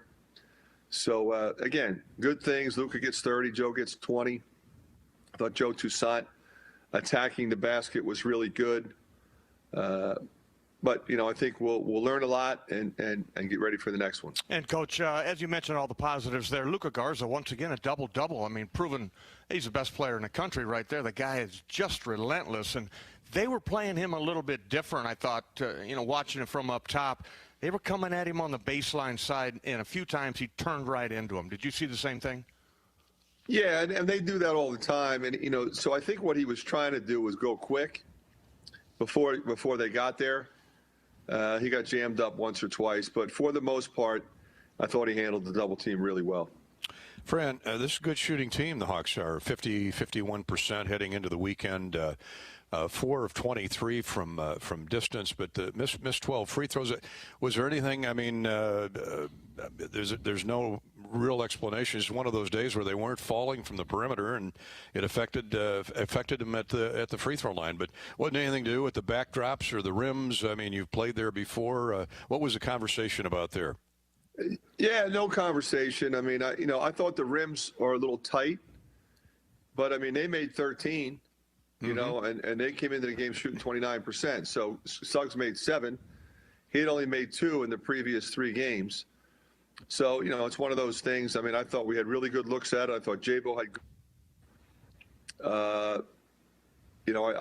CJ got in foul trouble. That hurt a little bit from that standpoint. But, I don't remember saying to myself or my staff, hey, so-and-so shooting contested shots, that's a bad shot. No, I thought we shot open threes, and they just didn't go in. CJ getting the 2 fouls, I think, hurt at both ends of the floor, defensively and offensively. You need him. You need his scoring, but equally you need his defense, don't you? Yeah, we assigned him to Suggs at the start of the game. He got that one foul early that kind of baffled me. He's just standing there with his hands up. And so that was disappointing. There's his first. Then he gets another one legitimately, and then, now I got to take him out. Considered putting him back in, but, if he gets his third there, it really hamstrings him for the second half. And Coach Joe Toussaint, he was the one player there in the second half that really took it right at Gonzaga and got some layups. And outside of his turnovers, I thought Joe had one of his better games. You're right, because his defense was really good as well. I mean, he almost had a complete game. Those turnovers can't happen. He knows that. He got all the way to the hole and finished. He's a tremendous finisher in there, and he was exploding through the lane. and they were worried about Luka. They were worried about our shooters. So he was able to do that. And then he drives and jumps up in the air and tries to throw a pass, just trying to get him to stay on the ground. Just keep probing it, stay on the ground. Sometimes you'll get all the way through, sometimes you won't. If you don't, jump stop, throw it back out. We still have 24 seconds on the shot clock. We've got plenty of time to break the defense down. So those turnovers were unfortunate, and that's the one area of his game that he has to get corrected. And I think he's really worked on that.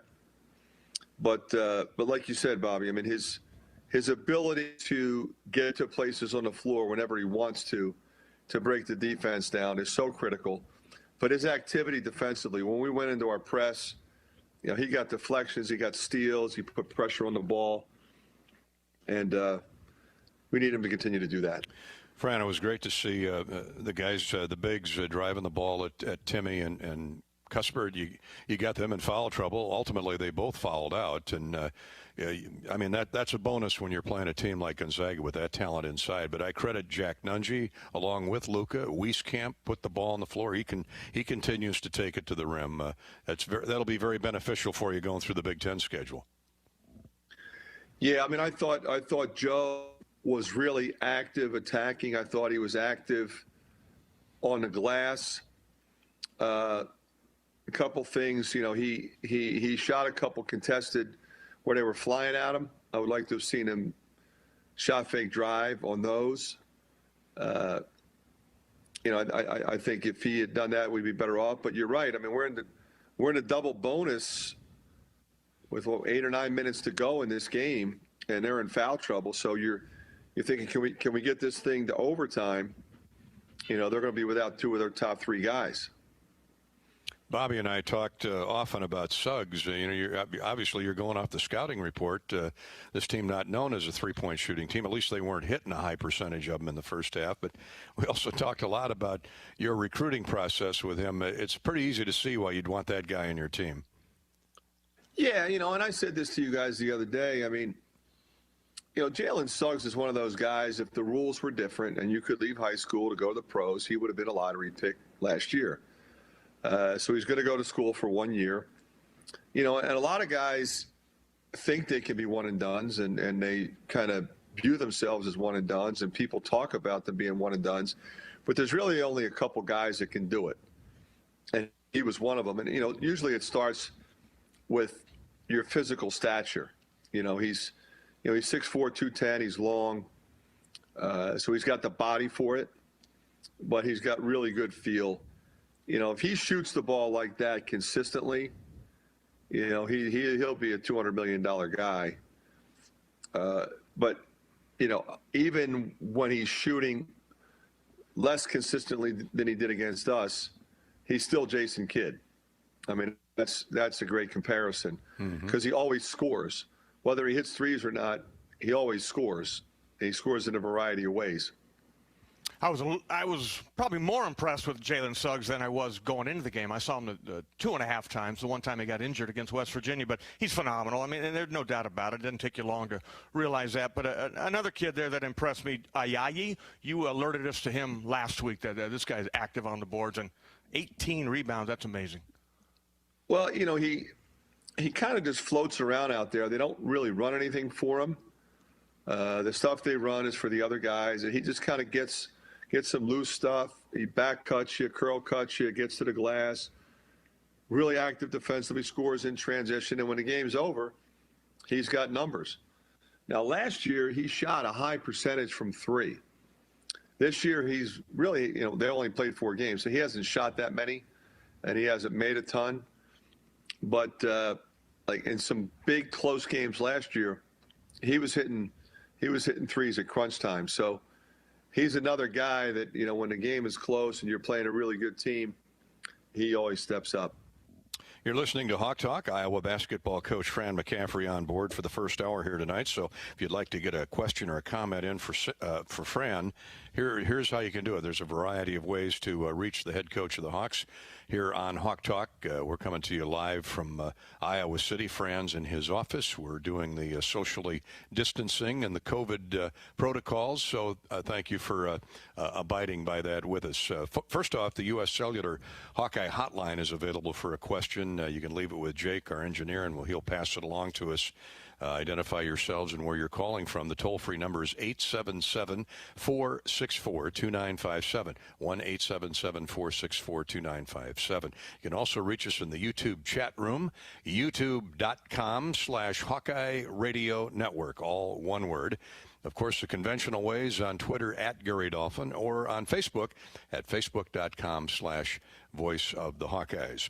We're brought to you by 1201 Kitchen and Tap, your presenting sponsor for Hawk Talk with Fran McCaffery.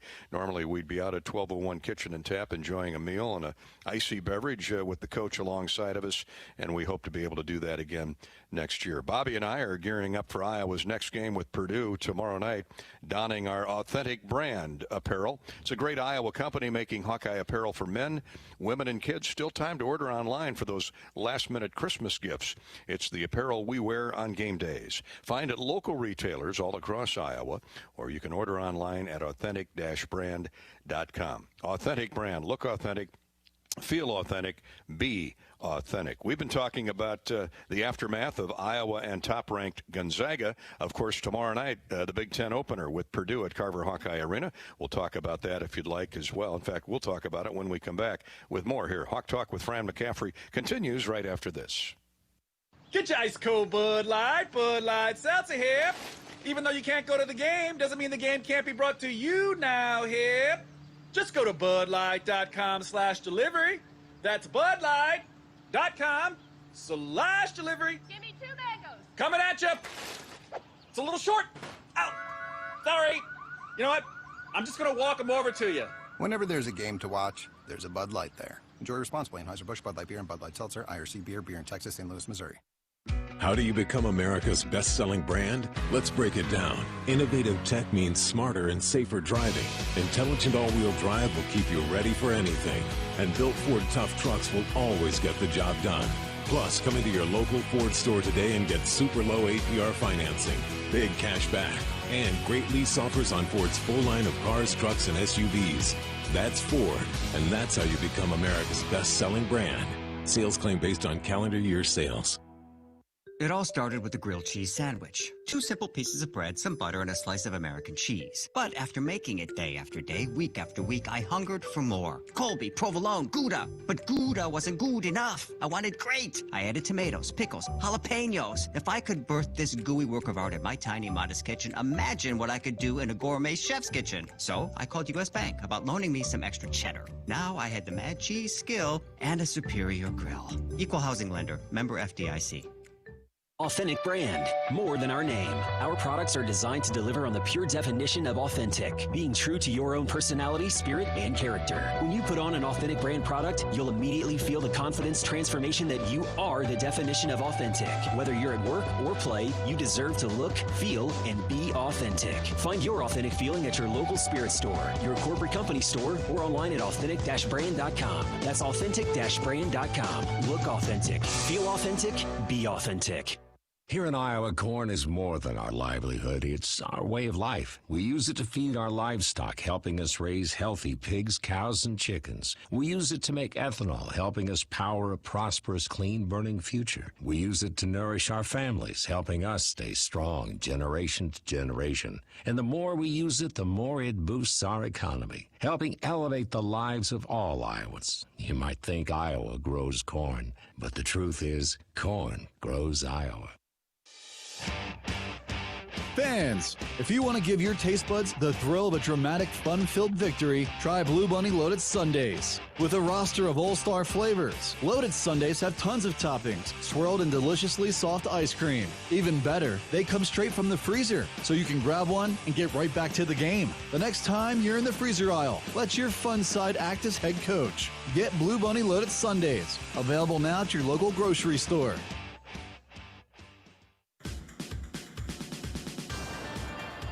And welcome back to Hawk Talk with Iowa basketball coach Fran McCaffery, Gary Dolphin, and Bobby Hansen. We're all here in Iowa City in separate areas of the campus. Just been handed a statement here from Athletic Director Gary Barta and Coach Kirk Ferentz. So I'm going to read this statement just as it is presented. First off, from Gary Barta, quote, "As I shared this morning, last week we experienced an increase in positive cases within our football program. Our student athletes returned to testing today, and based on additional positive tests and contact tracing, our medical team has made the decision to pause in-person activities for a minimum of 5 days. 5 days, we will continue to follow Big Ten Conference medical protocol and participate in daily rapid antigen testing. Based on the information we have available at this moment, we feel confident in our ability to participate in the Trans-Perfect Music City Bowl next week in Nashville." Now, that is scheduled for Wednesday, December 30th. Coach Ferentz added this after he and Gary met today. Coach Ferentz, quote, "Late this afternoon, I met with our player leadership group, and they overwhelmingly want to play in the bowl game. Therefore, we will continue to prepare and put our game plan together for the Music City Bowl using the technology we have available, like Zoom. While our first priority is the health and safety of our players and staff, our goal is to play and compete on December 30th, end quote. So there you have it from Gary Barta and Kirk Ferentz. They will pause activities in practice and preparation for the Music City Bowl for 5 days, which gets us to Friday or Saturday. The Hawkeyes' plan right now is to fly down the day before the game, play the game, and come back that evening like they would treat a normal road trip. So we'll see where that goes over the next few days. All right, back to Hawkeye basketball. Fran, before we move off of Gonzaga and the Hawkeyes, we talked about this at length in the pregame show. You and Coach Few are intimately involved in the Coaches versus Cancer Suits and Sneakers program, the fundraisers that raise hundreds of thousands of millions of dollars at golf outings each and every year. It's a great cause and a great system that the coaches have set up to help the American Cancer Society. You wore the Air Force Ones. They had a couple close-ups of them. They look great. The black and gold, and I know they're very special to you because not only did they honor Patrick, who has gone through cancer rehab with his thyroid cancer back in 2011. But Patrick's childhood friend, Austin, who passed away after a year-long battle with non-Hodgkin lymphoma. So that had to be a special moment for you, a special day, really. Yeah, it was. And you know, I'm really appreciative of Coach Few joining it. And he's very active, as you pointed out, Dolph, nationally and also locally out in Spokane. But I think what was important here is that we draw attention to the fact that even though we're in a pandemic, people are still getting cancer. And cancer funding, cancer donations, as you can imagine, with the economy struggling the way it is and people struggling, the money has really dried up, at least in the short run. And we still need to do clinical trials, and we still need to work towards a variety of different treatments and hopefully a cure. So by drawing attention to it the way that we were able to do, thanks to CBS and myself and Coach Few, you know, I'm hopeful that, you know, some folks will step up and be generous at a time when it's very difficult to do so. And recognize that we need to continue this fight, and we need to do that with proper funding. The shoes that I wore, Dolph, as you pointed out, it had Patrick's number 22, who Bill Seberg, one of our all-time greats, was kind enough to let him wear. And the reason he let him wear it is because that number was retired because, as I said, Bill was a great representative of our institution. It had the flash with the lightning bolt on there, which is exactly how Austin drew it on the beams at the Children's Hospital while the Children's Hospital was being completed. They brought all the young people that were in the hospital at the time, and they put it on the beams, and that's exactly how Austin wrote it. And Patrick actually has that tattooed, and so does Connor. So that was on there, along with Stuart Scott's quote that he, famously said at the ESPYs the one year, and Patrick has that on his arm, and so does Connor. Connor's got on his left arm, Patrick on his right. Then it has the initials of my parents, both of whom passed from cancer, and it had the initials of Margaret's grandmother who passed and her aunt who was a cancer survivor. So there was a lot going on those shoes that, was very personal to me. And I'm just thankful for the American Cancer Society and Nike, all those that stepped up here, Coach Few, and drawing attention to what we're trying to accomplish. And we continue to, we remain committed to finding a cure for this disease and continuing this fight, as I said. Yeah, and I'll point out that, and Bobby and I made an appeal on Saturday, Coach, during the first half to send a check not only to the American Cancer Society, but Stead Family Children's Hospital, which we're looking at right across the street. What a great institution. And we also read some notes, some facts and figures that despite the times we live in, because of the clinical trials that you referred to and to the continuing research here and in other great university hospitals across the country, that the survival rate has climbed significantly, well beyond 5 years, regardless of the type of cancer. So the progress is being made. I know Margaret sits on the national board of the American Cancer Society, so we're all in this together and one great team. And Bobby, we've all had family members who have been afflicted by cancer of one kind or another. I'm a prostate cancer survivor and doing well. And so hopefully not only our Cancer Society, which is one of our favorite charities, but there are many that deserve support this time of year, to Fran's point, despite the COVID and what a crazy year that 2020's been. Yeah, absolutely. And Coach McCaffery and Margaret have been personally involved, as we all know, in raising over $2 million, Fran. And I assume, and maybe I assume wrong, but those shoes may go up for auction, or has Connor got his eyes on those? Yeah, they're up for auction, and Mark will do the same with his. We started the AYA. Well, the AYA program was Adolescent Young Adult Cancer Program, was only the second one in the Midwest, and was started right here at the University of Iowa Hospitals and Clinics and the Holden Comprehensive Cancer Center. We met with Dr. Weiner and Dr. Vias, Margaret and I, 6 years ago, and they said, "Hey, will you help us in this fight?" And we stepped up along with the Schrader family. I remember last year at halftime of one of the football games, we presented a check for the event that we have every year.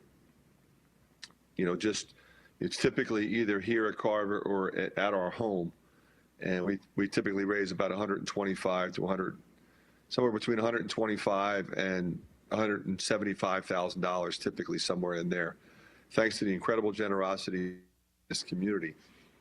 So we're very lucky, guys, and to have such an incredible facility for all those Iowans that might be affected by this horrible disease. And to know that, we don't have to fly to LA or to New York or somewhere else to get the kind of treatment that we're getting right here. It's state of the art. And, we were very fortunate that when Patrick got the news that we knew he could be treated right here successfully. And, it's amazing when you get into it, guys. When you first start, we'll help you raise some money. Okay, exactly what are we doing? And we started many years ago. I started 2 jobs ago, one at University of North Carolina, Greensboro, and then at Siena. But we didn't have what we have here at this hospital right on our campus. We have the Ronald McDonald House. We have the Hope Lodge. it's so impressive when you think about what the Hope Lodge does to provide families with exactly that, hope. And they don't have to worry about hotels if they have to be here for 3 or 4 weeks at a time. They have somewhere to stay while their loved ones or loved one are going through cancer treatment. And there's nothing like that experience. So a lot of folks have been incredibly generous, and it's something across the state. Like you said, Dolph, I mean, I played in a lot of golf outings, not only locally but nationally, because you also have the V Foundation, and typically once a year, Dick Vitale comes up here to do a function, and we raise money for the V Foundation. Now it's a different entity than Coaches versus Cancer or Margaret and I's charity of choice, which is the AYA program at the University Clinic. So when we do an event, that's where the money goes. That money stays locally for that purpose. But the bottom line is there are a lot of people stepping up to help fight cancer. And as you pointed out, Margaret's on the national board for the American Cancer Society, which is pretty amazing. And she's at the highest level of funding. And she and I have gone down to Washington, D.C. and lobbied Congress and the Senate. It's one thing to raise a couple million here and there, and that is awesome. And we play in Lon Kruger's golf outing, which raises over $1 million at one time on one day. But we're down there lobbying for billions of dollars to continue to fight. And those numbers that you're referring to, Dolph, is to make sure those numbers keep improving, because we're trying to find a cure, but we're also trying to provide more birthdays for those who are inflicted with this disease. So maybe you don't live 40 more years. Maybe it's 10, maybe it's 15, but you have quality of life with your family, and that's what we're working towards. And Coach, if I might add a personal note, the Hope Lodge, the man, a good friend of mine who hired me when I retired from the NBA, Steve Kent. You've been very generous with your time in allowing Steve to come over and watch practice when he was allowed to a couple of years ago and last year, not this year obviously, but he talks about that so much. And to visit him over there in that Hope Lodge, it's a little family over there. And for you to allow him to come over and escape just a little bit, a couple hours, and talk basketball, he just is very thankful for that, and I am too. He's an amazing, amazing person. But, it's interesting, guys. Before we even really got going, because when I first got here, Dale Howard's the one who reached out to me, along with Greg at the time, because we do things with all 4 Division I coaches. And, it's, when you first step up, you just offer your time, and you don't really see all the different things and the ways that you can be involved. But right away, I would get a little note or an email from someone at the Ronald McDonald House or someone at the Hope Lodge. They've been there 8 weeks. And a lot of times this is the love of somebody who's in the hospital, obviously. And they just want to come to practice. They want to meet some of the guys. Sometimes they'll bring the person who is sick, and it means so much to them. They'll come in the locker room, they'll come to a game, they'll come to a practice. And to have that proximity and have the ability to positively affect somebody's life as they're going through something so difficult, it's our responsibility. I always remember this, and this was about 8 years ago. There was a woman who was dying, and all she wanted to do was watch the Hawks play one more time. So it was when we made that NIT run, and so she came over. She was in a wheelchair, and we invited her and her family. Well, she brought about 18 members of her family. They were all in the locker room. I'll never forget this. Guys came off the floor. This is before the game, and every one of them gave her a hug. And every other family member was in tears.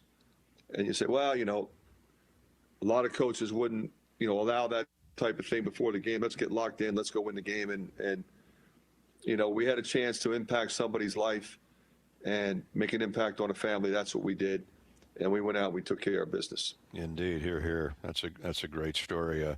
I was there. I was there the day they stuck the first shovel in the ground to build the Hope Lodge. I was there for the ribbon cutting, several years later. But what always warms my heart is that the Hope Lodge and the Ronald McDonald House are right outside the front door of Carver Hawkeye Arena. That's right there. They share the parking lot and the Jardine family there. I can remember Russ and Ann Jardine, and you mentioned Dale Howard, but so many wonderful Iowans, so many wonderful Midwesterners have contributed to that beautiful structure, as well as Stead Family Children's Hospital, the Stead family name. And actually, we started a fundraising campaign, and we donated, our family personally, Margaret and I, because it has to be sort of retrofitted now due to COVID.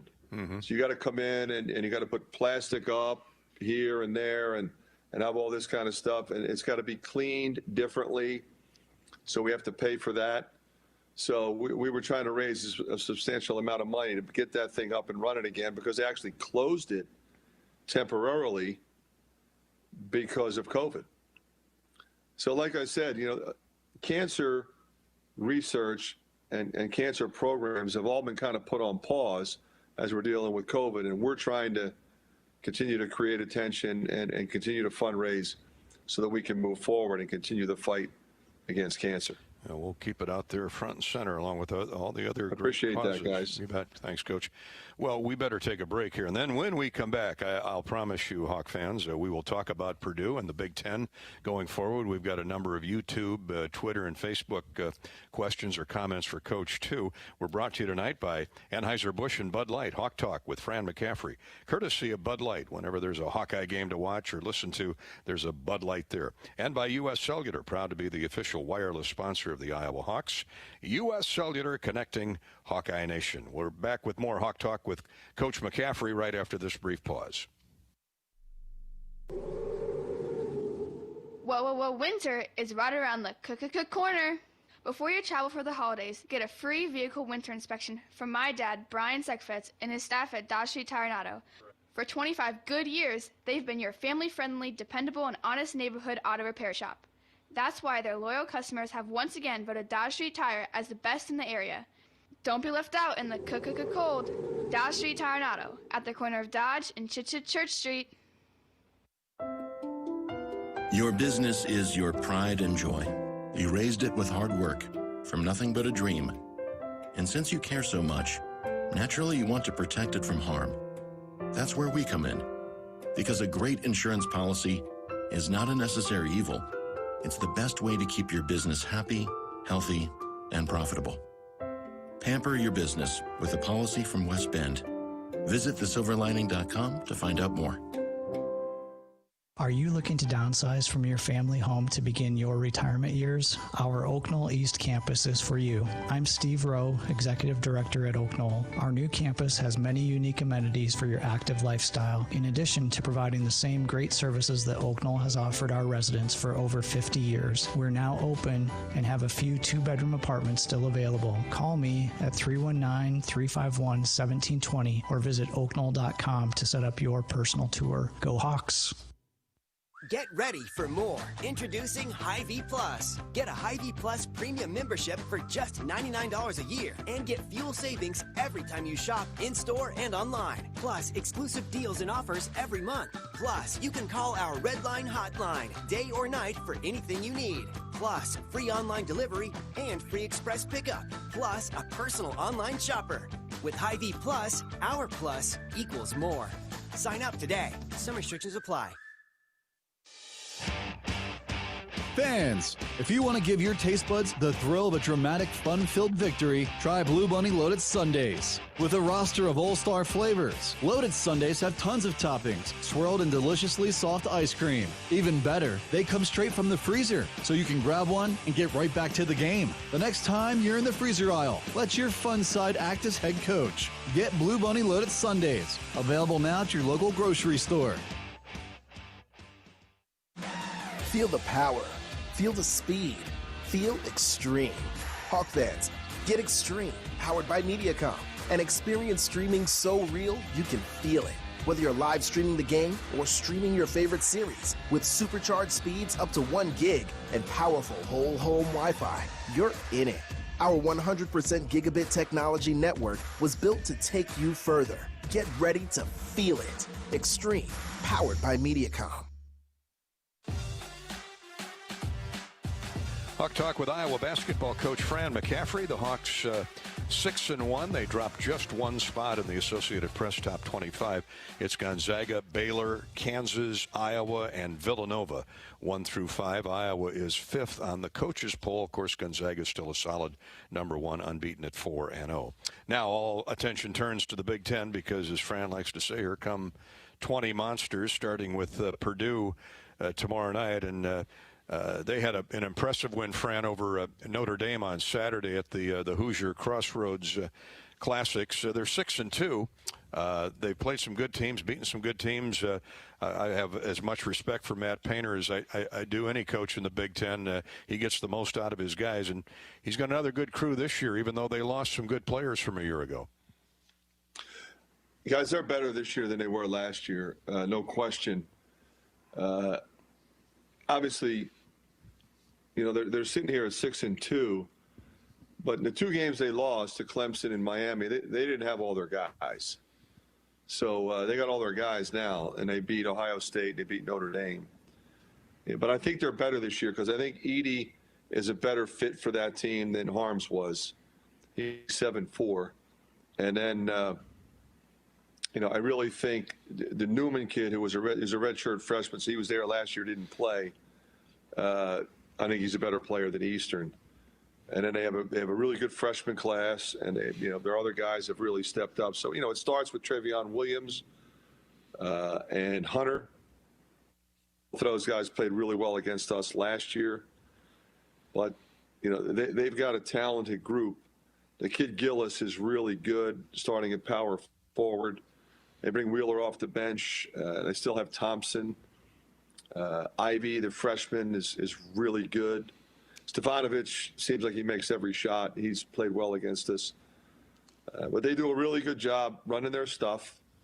They really defend, and they pound the glass. So we've got to do a better job rebounding than we did on Saturday, clearly. And Coach, Purdue hangs its hat on physicality and getting up there and bumping your guards and playing defense. You anticipate more of that coming up tomorrow night? Yeah, nothing's changed. I mean, it was like that. It's been like that for a long time. And that's how they play. So you got to be able to play through the contact and still execute. Coach, you mentioned that Edey at 7'4". You know, Matt Harms transferred to BYU. Matt Harms was 7'2", 7'3". Edey, a freshman from Toronto. This kid played hockey and baseball growing up, so either he had a heck of a growth spurt late before he turned to basketball, or he's just that gifted. What are the differences between he and folks that remember Harms? Yeah, Harms is, I mean, I really liked him, but he was inconsistent. Mm-hmm. The thing that was great about that kid was he played really hard. I mean, you don't get many 7'3" guys that run the floor, attack the glass, and just play with that reckless abandon. And I think that's what you got to love about Harms. Edey's a more gifted offensive player. He scores it better. He's wider. He's 285. But the thing about Edey, you know, everybody talks about he's only played for a couple years. What he did was he went down to IMG and trained every day for 3 years. It's different. It's not like, oh, I'm just going to go play Big Ten basketball. He was an athlete, could always run and move really well. And I'm sure he played some basketball, but, you know, he was, playing baseball and hockey more. But once he decided to commit to basketball, he went all in. And when you go down there, you're working out 3-4 times a day, every day for 3 years.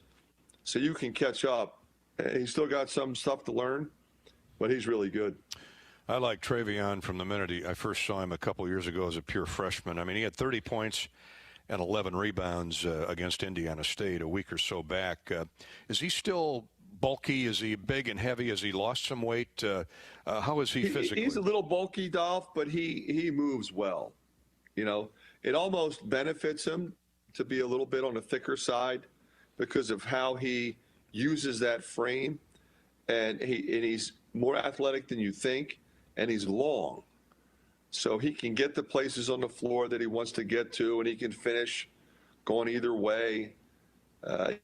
Really limited, kind of coming off that left shoulder, but now he goes either way, and he turns baseline and makes reverse layups.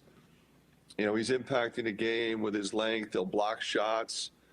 He pokes you and strips you if you get lazy with the ball around him, with those really long arms. He's one of the best players in our league. You mentioned Gillis, the power forward. He's a Big Ten Freshman of the Week. He averaged 9 points, 4.5 rebounds against some really good competition last week. What do you like about his game? Well, I don't think he's missed a shot in 3 games. He's very efficient. He's not hunting shots. He hunts rebounds, he plays defense, and he makes the shots when the ball comes to him, and he's open.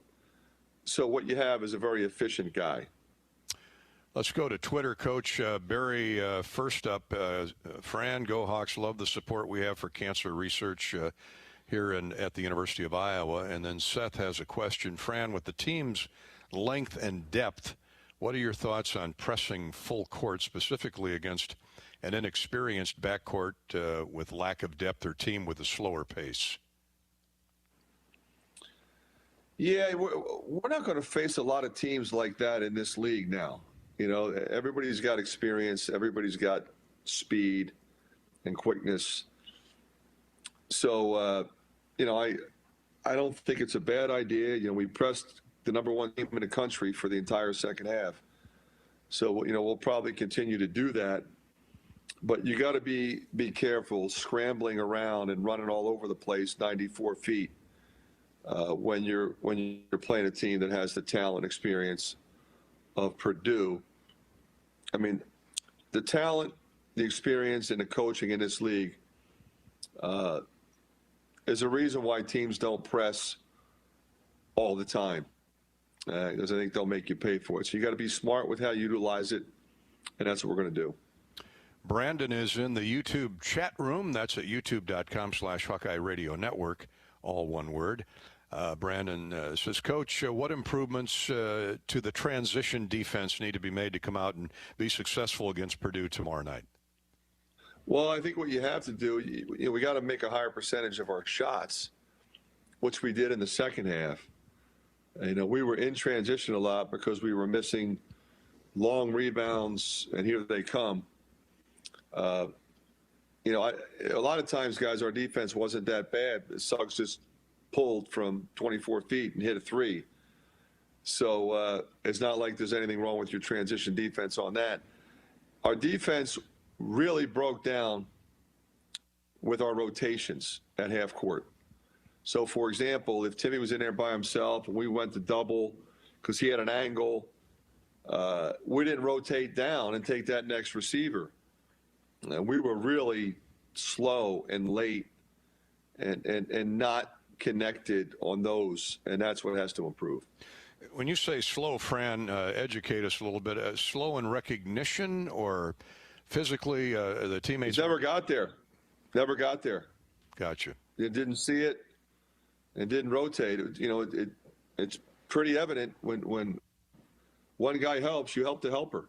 This is not complicated stuff. You help the helper. We didn't help the helper. And then you help the helper who helped the helper. And that stuff is all evident on video. That's what rotations are. And we didn't do it. Yeah, all that stuff is evident on the film, isn't it, when you guys sit down and look at it? Yep.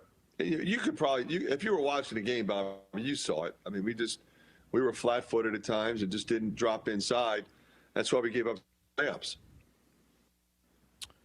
Fair enough. If you want to talk to Fran, ask him a question, make a comment, youtube.com/Hawkeye Radio Network, facebook.com/Voice of the Hawks, and on Twitter at Gary Dolphin. We'll come back in just a minute. Fran is with us until 8 o'clock tonight, so time 15 minutes yet to check in with the head coach of the Hawkeyes. This is your chance. Oh, and also the toll-free number, 877-464-2957, 877-464-2957. Fran's show is presented each week by 1201 Kitchen and Tap. We will be right back with more Hawk Talk with the head coach of the Hawkeyes in just a minute. Get your ice cold Bud Light Seltzer here. Even though you can't go to the game, doesn't mean the game can't be brought to you now here. Just go to budlight.com/delivery. That's budlight.com/delivery. Give me 2 mangoes. Coming at you. It's a little short. Ow. Sorry. You know what? I'm just going to walk them over to you. Whenever there's a game to watch, there's a Bud Light there. Enjoy responsibly. Anheuser-Busch, Bud Light Beer, and Bud Light Seltzer, IRC Beer in Texas, St. Louis, Missouri. Hidden phone trade-ins, hidden plan requirements, hidden catches. You won't find them at U.S. Cellular because we speak fair. Plus, when you switch right now, you can get $500 off the latest phones. That's right, $500 off the latest phones with no hidden requirements, no hidden plan requirements, no hidden phone trade-ins, and no hidden... You get the idea. Upgrade to fair. Upgrade to U.S. Cellular. Requires new postpaid service plan, new line port in, credit approval, qualified smartphone purchase, and comes via monthly bill credit on a 30-month RIC. Taxes, fees, and additional terms apply. Like any winning team, it takes every part of EMC Insurance Companies working together to successfully ensure that our agents, policyholders, and employees can count on EMC. And they do. They count on our broad range of insurance products and services. They count on our superior level of personalized service, and they trust that we will continue to be a financially stable partner, just like we have been for more than 100 years. All of this makes EMC one of the nation's premier insurance companies, and that's something you can always count on. This Christmas season, our Shields family would like to take a moment to pause and recognize the people who surround us. We're grateful for the blessings of family and friends who support and guide us. From moms and dads, brothers and sisters, friends and neighbors, thank you for your kindness and care, even when we couldn't be together. From all of us at Shields, thank you, and have a Merry Christmas. Expert care for sports injuries means getting back in the game sooner and stronger. I'm Dr. Brian Wolf, Director at University of Iowa Sports Medicine and Team Physician for the Iowa Hawkeyes. You should never play through pain. That's why our sports medicine experts are here for you with same-day, next-day, and evening appointments. For imaging, therapy, or surgery, choose the team the Iowa Hawkeyes choose. Schedule a visit at uihc.org/sportsmedicine. This holiday, how we celebrate may change, but our traditions remain the same. Like playing the Iowa Lottery's Winter Wonderland promotion. 13 new games and the biggest Play It Again prize pool ever. More than $600,000. And one lucky VIP club member will win a cool $250,000. So join us in the Winter Wonderland, because winning is one tradition that never changes. Visit ialottery.com for rules and complete details. Woohoo! This is Hawk Talk with Iowa basketball coach Fran McCaffery. Fran is here with us until 8 o'clock tonight. We're taking your calls, your tweets, your Facebook posts, or your YouTube chat room comments. Before we go back to Fran, here's a U.S. Bank scoreboard update. There is some other college basketball tonight, courtesy of U.S. Bank, all across Iowa, all across America. At halftime, 21st-ranked Florida State leads Gardner-Webb by 3. Number 2, Baylor, I got to believe this is an accurate score. Baylor over Arkansas Pine Bluff, 55-12 at halftime. 8th-ranked Tennessee defeated St. Joe's tonight, 102-66. Number 24, Virginia Tech at the half leads Longwood, 34-30. Later, it's number 1 Gonzaga back in action tonight against Northwestern State. We do have a bowl game that has gone final. Appalachian State beat North Texas 56-28 in the Myrtle Beach Bowl. Iowa State's basketball game with Chicago State for tomorrow has been postponed. Rodell Davis, former Hawkeye, is the interim coach now for Chicago State. And in the NFL tonight, the Cincinnati Bengals lead the Pittsburgh Steelers 3-0 late in the first half. And if you missed the announcement a little bit earlier, the Iowa football team has paused all football activities, all workouts, through Friday. The bowl game in Nashville, the Music City Bowl, is still a go, at least at this time. Well, Coach, we've talked about Purdue. I watched that Michigan State-Northwestern game last night. Certainly not dumbfounded, because I know how good of a coach Chris Collins is, and I know what an semblance of young talent he has there. I didn't get to see the Illinois-Rutgers game, but I did listen to a good share of that. And, you know, you have been harping for weeks now about this is the way this league is going to be this year, whether it's Purdue tomorrow night or at Minnesota Friday night.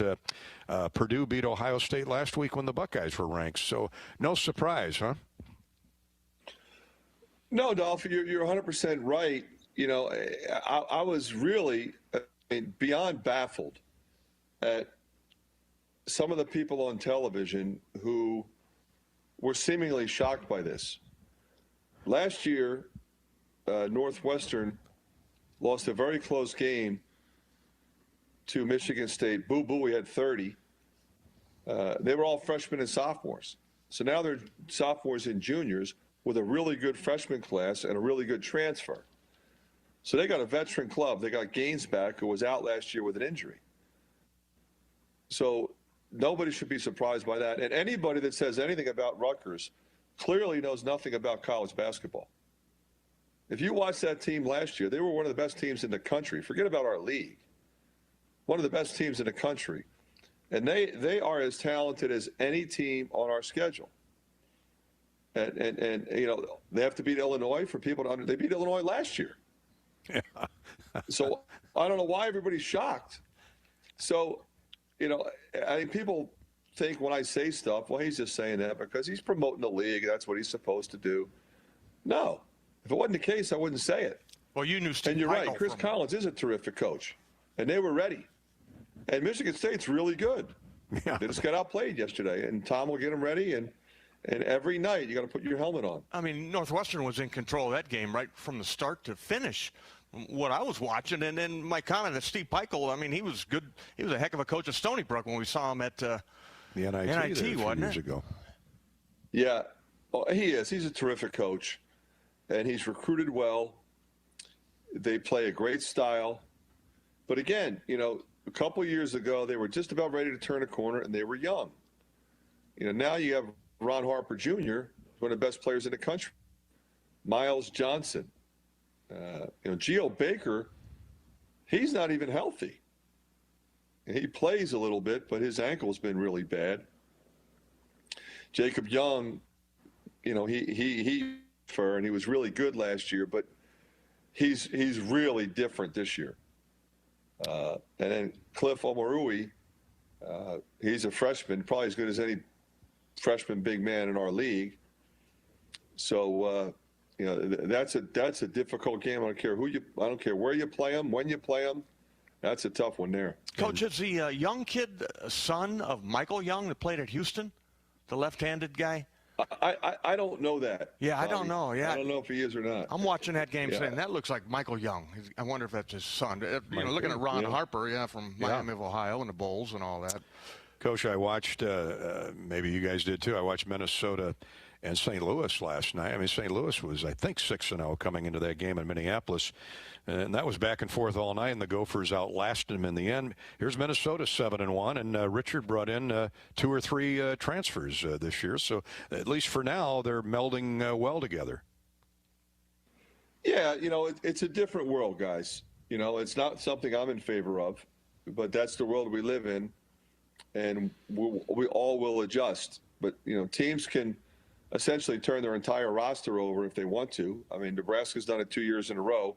Fred's got a really good team. He has a really good team. And he's got, I think, 1 or 2 guys back from last year. And the year before, he only had 1 guy back. So, you know, Oturo goes pro. So Minnesota gets the big kid from Drake. And they got the 6'8" kid from Utah. And they got the 6'7" kid from, I think it's Western Michigan. And they got Marcus Carr, who put his name in and came back. Marcus Carr is one of the best players in the country. He had 32 last night. So that's what this league is. It's veteran guys. And again, you know, not young guys. Like, you know, a lot of times people get confused when they make reference to other teams. Well, they got a young team. No, they don't. They're not young. They've got new guys. but they're 23 or 22 or, they're in their 20s and they played college basketball elsewhere. And everybody's eligible right away, so, if you graduate 3 or 4 really good players, or if somebody leaves your program, so get somebody else. That's a great point. You don't have to scour the junior college ranks and see who's available that may have been overlooked, and then you end up signing a guy that really probably isn't good enough. So it's just a different world, guys. Yeah, it certainly is. Yeah, there's soon to be a possible legislation to a one-time transfer, Fran. Did I read that, or was I dreaming that? Like a free agent? No, that's coming. That's coming. A one-time transfer with no penalty. Wow. The thing about it is, this has always been my beef with transfers. Okay, and keep in mind, I transferred. Okay, so if you want to transfer, when did an extra year of a scholarship, an extra year of education, become a penalty? Why being in school for 5 years? Why is that a penalty? You're going to be stronger. You're going to learn the system. You're going to be with the strength coach. You're going to shore up your academic situation. Make sure that you graduate. After all, we are an educational institution. Mm-hmm. But somewhere along the way, people have the misconception that not being able to play right away when you transfer is somehow a bad thing. A penalty. I would argue that not only is it not bad, it's really good. And I can tell you because I did it. I redshirted on the Final Four team at the University of Pennsylvania. Being around that team and learning the system helped me the following year when I was ready to play, and then we went back to the tournament a couple times after that. And I was thrilled to be in school for 5 years. I wasn't angry about it. I didn't want to sue anybody over it. But unfortunately, everybody wants everything right away. Yeah. And if you don't get your own way right away, then you want to fight about it. Yeah. I think there's more important fights than that one. Okay? We could talk, we could have a whole nother hour and talk about name, image, and likeness and things like that, I think are more appropriate. If the NCAA men's basketball tournament is bringing in billions, then the players should share in that revenue. That is something that is the right thing to do. Now, that will affect other sports and other student athletes on your campus because they won't be able to be funded the same way. And that's unfortunate. And it's just not how we've done it. But somehow, some way, again, the talking heads have created a misconception that somehow it's a horrible thing. This NCAA is a horrible organization. No, they're not. This is the model that we have used for many, many years, and that model is about to change as it relates to transfers, as it relates to name, image, and likeness, as it relates to pay for play. But what you're going to see is a whole new landscape of what college athletics is. So there will always be collateral damage. Yeah, and the game will survive, and it will adjust, and it will be. The game's better. going to do fine. It's what other sports will survive. Yeah. We've already seen it, and that's unfortunate because these coaches on campus, they're friends of mine, and the student athletes are friends of our student athletes, and I don't want to see college sports as we know it go away. I don't think anybody does. Here, here.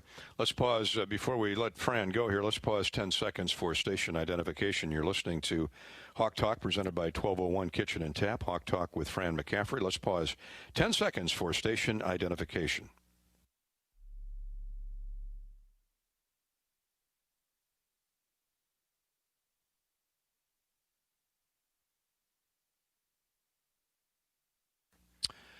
Thanks to our stations along the Hawkeye Radio Network for carrying our Hawk Talk program with Fran McCaffery each and every Monday night. Fran, one question, actually a call on our U.S. Cellular Hawkeye hotline from Dave. Coach, Merry Christmas. Merry Christmas, everybody.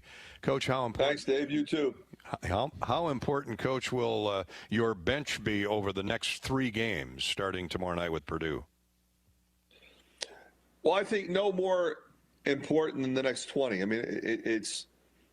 It's something that will probably be more important this year than any other. We had a COVID outbreak on our team in the summer. Very fortunate that we haven't had anything further. But if we did, obviously your bench becomes critical. But that also doesn't factor into regular injuries, a sprained ankle, a concussion. I mean, God forbid any of these things happen, but over the course of a season, they sometimes do. Mm-hmm. Yeah. So depth is going to be absolutely critical. And I think Dave's point is a good one, because what he's referring to is the fact that these games are coming quick. But a lot of these games are coming quick because we try to leave some time at the end of the year in case we have to postpone and reschedule. Makes sense. So, that's kind of what we did. You saw that happen with football. They ran out of time. Yeah. And we tried to make sure that didn't happen to us. And last thing for you, Fran, Mary on Facebook.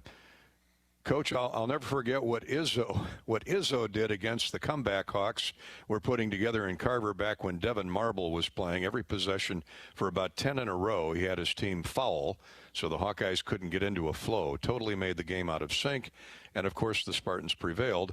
Always have that game in the back of my mind when I watch a game like Saturday against Gonzaga. Is that ever a tactic considered when a team like Gonzaga with Suggs is on a crazy roll and can't seem to miss every shot and every ball bounces their way? Well, Mary's got a better memory than I do. I don't remember Michigan State following 10 consecutive possessions, but maybe they did. But to her point, or to her question, slow momentum, slow the pace. I mean, you coaches think of everything throughout a 40-minute basketball game. Yeah, I don't think it's a bad way to go at times, depending upon if you're into bonus or not. We don't like to foul like that because I don't want to put the other team into bonus early, and I certainly never want to play a team that's in a double bonus if you're coming down a stretch in a close game. But, teams will slow the pace down. I think the game she's referring to, it slowed down because of the physicality of it, and it became a game that really wasn't a game. It was a slugfest. And then you could argue, okay, how was the game officiated? Was it officiated properly? Did we get the short end of it? Did they get the short end? Whatever. But it was a game that was unique because of its physicality, which is not uncommon when you play them. So, I think the one thing I like about them is that they do continue to run. Like, they don't slow it down on offense. They run like we do. Mm-hmm.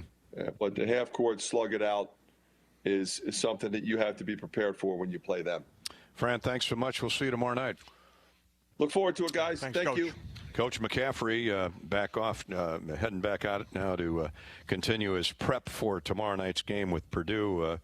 It's good of him to give up an hour like this with us and talk to the Hawkeye fans or answer their questions, especially when you got a Big Ten opener 24 hours away. Yeah, you got 20 coming up, right on the heels of each other too, Gary. And Purdue playing very well. I think winners of, 4 in a row they have, and Matt Painter always does a nice job. So one of those coaches that we really, really respect. I know Fran does as well. So you got a little peek behind the curtain right there a little bit that the coaches are burning the midnight oil. Billy Taylor on the scout. He had the scout for Gonzaga. He'll have this one. It's a back-to-back 2 big-time games, and you see all the hours, the work that they put in. Matt Painter, a Gene Cady disciple. So Matt's has done a great job over there since the day he took over the reins at Purdue University. Hawk Talk with Fran McCaffery is brought to you tonight by Iowa Corn and the Iowa Corn Cy-Hawk Series. On hold for this season, Iowa's corn farmers will continue, though, to stand behind this unique series and everything it stands for, because here in Iowa, we grow corn, but the truth is corn grows Iowa. Search for your favorite podcast platforms and subscribe to the official podcast of the Iowa Hawkeyes. It's the Fight for Iowa podcast presented by the Iowa Lottery. A bonus bowl episode with Coach Kirk Ferentz we posted last night. You can hear that right now, and we'll have a new episode along with Kirk and his son. Offensive coordinator Brian Ferentz will join us this Wednesday when we put up a new podcast, Fight for Iowa, courtesy of the Iowa Lottery. Bobby and I will be right back with more Hawk Talk with Fran McCaffery after this brief pause. Staying connected means games can still feel like this. even if they actually sound like this. That's why US Cellular is building a 5G network that works from outside to inside uninterrupted, so you can stay connected even if you aren't at the game. Right now, get unlimited data for just $30 a month. Check out uscellular.com for more info. US Cellular. Upgrade to fair. Data may be temporarily slower than other traffic in times of congestion. Video streams at up to 480p DVD quality. Credit approval and auto-pay paperless billing required. Additional terms apply. Expert care for sports injuries means getting back in the game sooner and stronger. I'm Dr. Brian Wolf, Director at University of Iowa Sports Medicine and Team Physician for the Iowa Hawkeyes. You should never play through pain. That's why our sports medicine experts are here for you with same-day, next-day, and evening appointments. For imaging, therapy, or surgery, choose the team the Iowa Hawkeyes choose. Schedule a visit at uihc.org/sportsmedicine. Get ready for more. Introducing Hy-Vee Plus. Get a Hy-Vee Plus premium membership for just $99 a year and get fuel savings every time you shop in-store and online. Plus, exclusive deals and offers every month. Plus, you can call our Red Line hotline day or night for anything you need. Plus, free online delivery and free express pickup. Plus, a personal online shopper. With Hy-Vee Plus, our plus equals more. Sign up today. Some restrictions apply. Hi, Hawkeye fans. Gary Dolphin here for UPS. Your customers want more from your business. You've got to make more happen, whether they're in Coralville or on the other side of the world. Globally or locally, UPS is building solutions to help businesses give their customers exactly what they want. More made easy. UPS, the official logistics company of Iowa Athletics.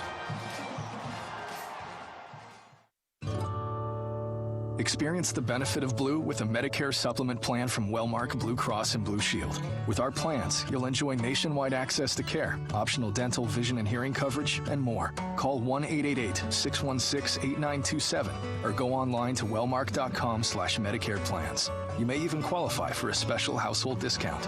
This is the benefit of Blue. Wellmark Blue dental product available to Iowa residents only. Must reside in the service area of the plan. Wellmark Medicare supplement insurance plans are not connected with or endorsed by any government agency. United Healthcare believes small businesses are vital to our economy and an important part of our communities. Join United Healthcare in celebrating small businesses. We want to recognize your business with the Spotlight on Small Business Sweepstakes. You could win a chance to promote your business to Hawk fans. Winners receive radio promotions, social media recognition, and more. Register to put your business in the spotlight. Visit HawkeyeSports.com/UHC. United Healthcare is a proud sponsor of Hawkeye Athletics. For terms and conditions, visit HawkeyeSports.com/UHC. Sweepstakes rules and restrictions apply. Welcome back to Hawk Talk with Iowa basketball coach Fran McCaffery. Coach has left. They're back. He and Billy Taylor have the scout for tomorrow night's Purdue game. We'll talk more Boilermaker basketball with Bobby Hansen here shortly. Just to recap, if you missed it about an hour ago, Hawkeye Athletic Director Gary Barta issued a statement that after testing today based on additional positive tests and contact tracing, the medical team at the university has made the decision to pause in-person football activities for a minimum of 5 days. Iowa will continue to follow Big Ten Conference medical protocol and participate in daily rapid antigen testing. Once again, they're confident that they can play in the Music City Bowl next week, but will pause activities for the better part of the next 5 days. Coach Ferentz, Kirk Ferentz, who is quarantined or isolated till December 27th, made this comment late this afternoon. I met with our player leadership group, and they overwhelmingly want to play in the bowl game. We will continue to prepare and put our game plan together for the Music City Bowl using the technology we have available. While our first priority is the health and safety of our players and staff, the Hawkeyes' goal is to play and compete on December 30th. So good for Kirk, good for the players. They want to play, but they want to do it in a safe, healthy way. Yeah, the number one thing is anybody that has that on our staff or within the state of Iowa, you recover.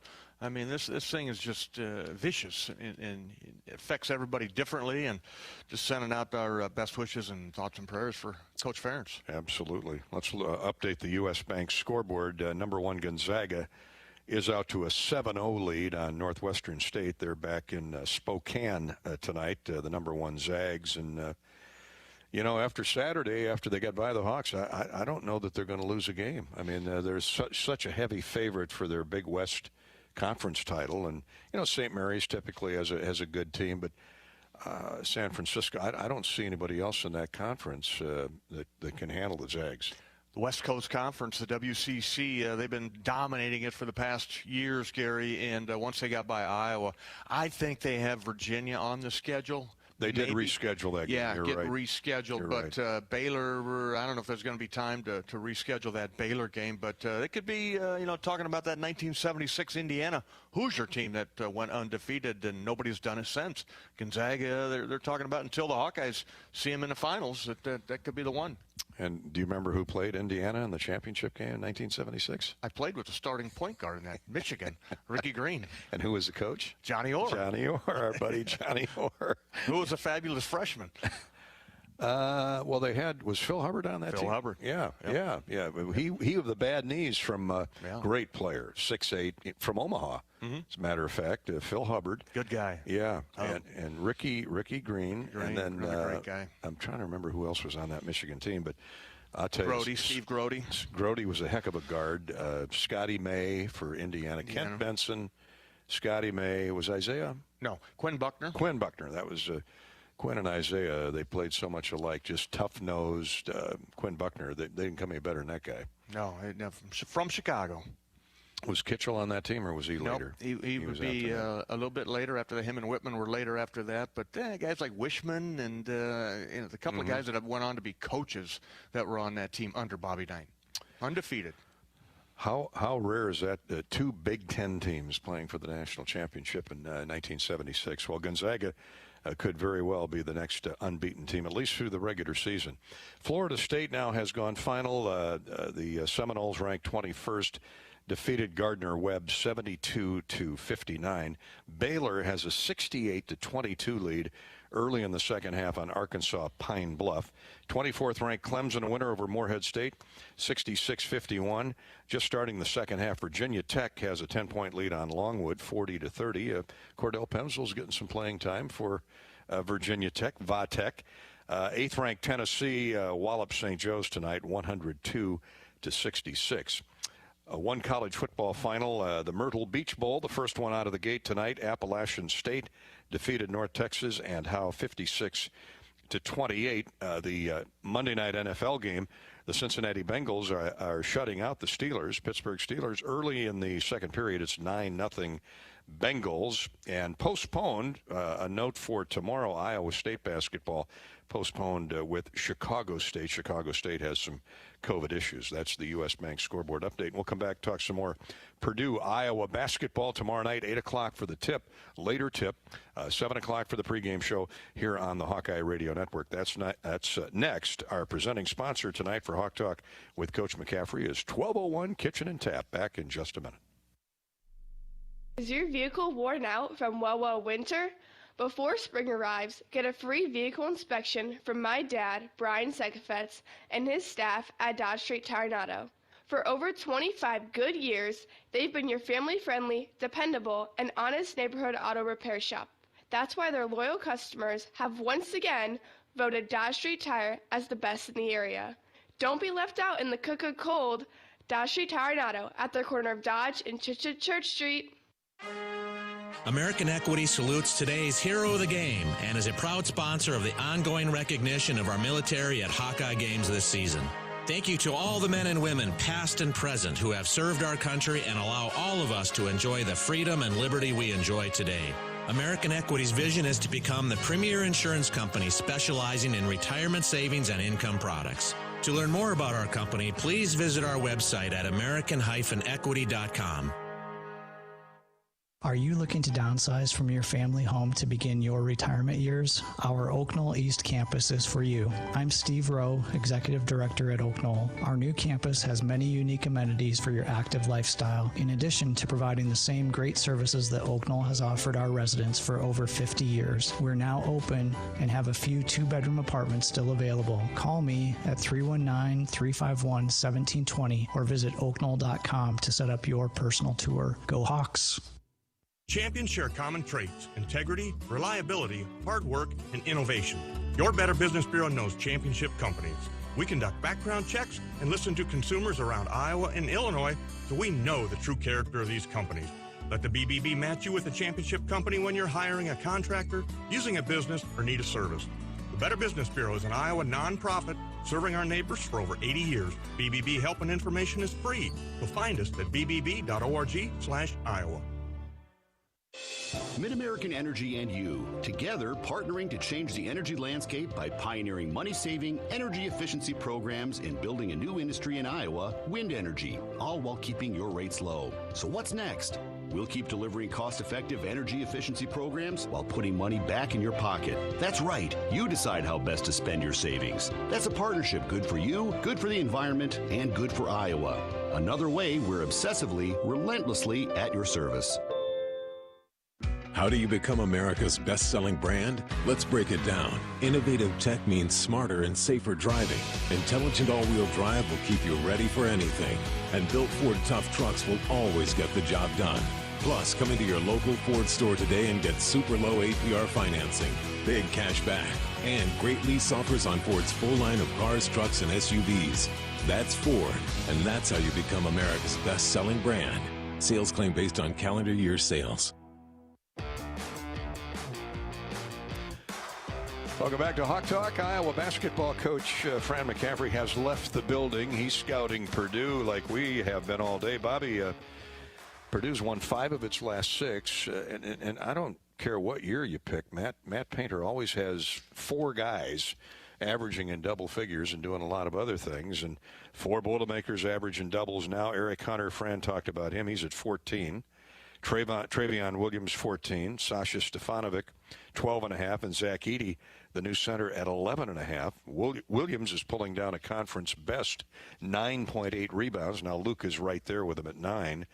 Not surprising. He gets good players, and good players that really share the basketball. Yeah, and they don't turn it over, Gary. Only 6 turnovers in a game against Notre Dame where they were up and down the court in a fast-paced game, scored 88. They only average, I think, if I could find it, they only scored, 75 points a game. The Hawkeyes scored 99 points a game. So that's you're going to see them probably try to control the tempo.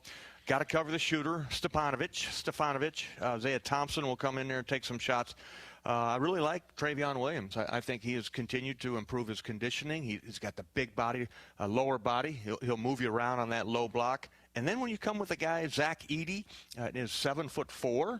I played with a guy 7'4" and Mark Eaton, and it's different when you see a guy of that size, and he's got good girth to him. So it'll be a great matchup with Luka Garza and Zach Edey on the inside, and he comes off the bench now, I believe, with Travion Williams, the starter. But you got to try to speed him up a little bit. You'll see the Hawkeyes probably use their three-quarter court pressure some early in this game, get them going, and you got to cover the shooters. Can't sit back in there and let them fire over the top. But you heard Fran quickly respond to what the issue was, rebounding. You got to be physical. You got to block out, tag somebody, and everybody, all 5 guys on the floor, have got to be in unison. Don't break out too early to try to run. You got to be back in that paint to get those rebounds. You heard Luka Garza talk about 50-50 balls. You got to be a little quicker, got a little more hustle, go get those things. They were taking some weird bounces Saturday. They were bouncing long to the corner, but it was a kid, Ayayi, that was chasing them down.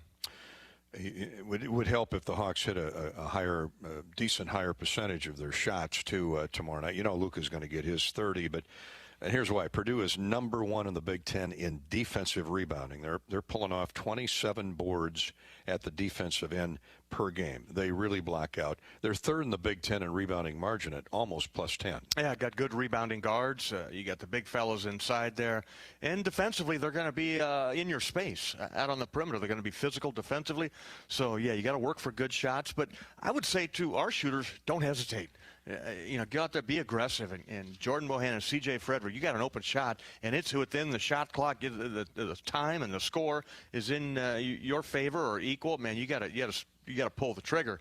There were a couple of shots I thought that were passed up. And frustrating, Luka's gotten in foul trouble a couple games. C.J. had to sit out most of the first half. They need to keep those guys on the floor. Garza tomorrow night needs 15, 16 points to move past Greg Stokes and A.C. Earl for 3rd all-time at Iowa. Luka's sitting there at 1,764 points. once he gets past AC's 17.79. Then he's got Aaron White about 100 points ahead of him. And then, of course, the great Roy Marble is at 2,116. Don't know if he's got enough time to catch Roy, but he is a scoring machine. Jordan Bohannon, fifth all-time now in career assists at Iowa. It looks like he can catch Mike Gesell, Dean Oliver, maybe Andre Woolridge for second place. He's about 50 behind Andre for second place. So we're seeing two guys there, and J-Bo and Garza wind down phenomenal careers with 20 Big Ten games in the tournament in front of them yet. Yeah, I did. Got a ton of basketball left to go. Just got to stay healthy. And wanted to ask Coach, or commend Coach, to tell his players, good job. The kids are taking care of themselves, Gary. They're staying healthy, and that is going to be the most important thing over the next 3 months. Final break, then we'll come back and close out tonight's Hawk Talk with Fran McCaffery, with yours truly, Gary Dolphin, and Bobby Hansen. We're right back. Imagine a virtual club that's free to join, where the fun never stops and where there's always something new and exciting happening. It's the Prize Zone, a special part of the Iowa Lottery VIP Club that'll make your VIP experience even VIP-ier. Members can enter Prize Zone drawings for cash, technology, lottery tickets, concert tickets, and sports ticket prizes all day, every day, all year long. Get rules and complete details at ialottery.com. Join today and see what's waiting for you in the VIP Club Prize Zone. Hi, I'm Gary Dolphin, and if you want your home to be exceptionally comfortable during these cold Iowa winters and hot, humid summers, you need to turn to Dave Lennox and your local Lennox home comfort specialist. Lennox has been serving Iowa consumers since 1895, when Dave Lennox built his first furnace in Marshalltown, and Lennox is still building its high-efficiency furnaces and air conditioners there today. For the best home comfort system you can buy, it's Lennox and your local Lennox dealer. Lennox and the Hawkeyes. Now there's a winning combination. United Healthcare believes small businesses are vital to our economy and an important part of our communities. Join United Healthcare in celebrating small businesses. We want to recognize your business with the Spotlight on Small Business Sweepstakes. You can win a chance to promote your business to Hawk fans. Winners receive radio promotions, social media recognition, and more. Register to put your business in the spotlight. Visit HawkeyeSports.com/UHC. United Healthcare is a proud sponsor of Hawkeye Athletics. For terms and conditions, visit HawkeyeSports.com/UHC. Sweepstakes rules and restrictions apply. Whether it's a commercial, residential, healthcare, or industrial project, Carpenters Union Local 1260 provides a professional and productive workforce on time and on budget. And Union Carpenters also have specialized COVID prevention training to allow for the safest environment possible. Since 1902, Carpenters Union Local 1260 has been building the University of Iowa, and that relationship continues today as a proud partner of Hawkeye Athletics. To find a union contractor and union carpenters for your next job, visit carpentersunionlocal1260.com or call 319-338-1638. Iowa-based Renewable Energy Group is America's largest producer of biodiesel. Biodiesel delivers the performance farmers and fleet managers expect from their equipment. It's also one of the cleanest fuels available today. Using REG biodiesel is a simple way to reduce greenhouse gas emissions and improve air quality now with every tank full. For more than 20 years, REG has produced safe, clean, and high-quality sustainable fuel that's used in Iowa, across the U.S., and around the world. Learn more at regi.com. Feel the power.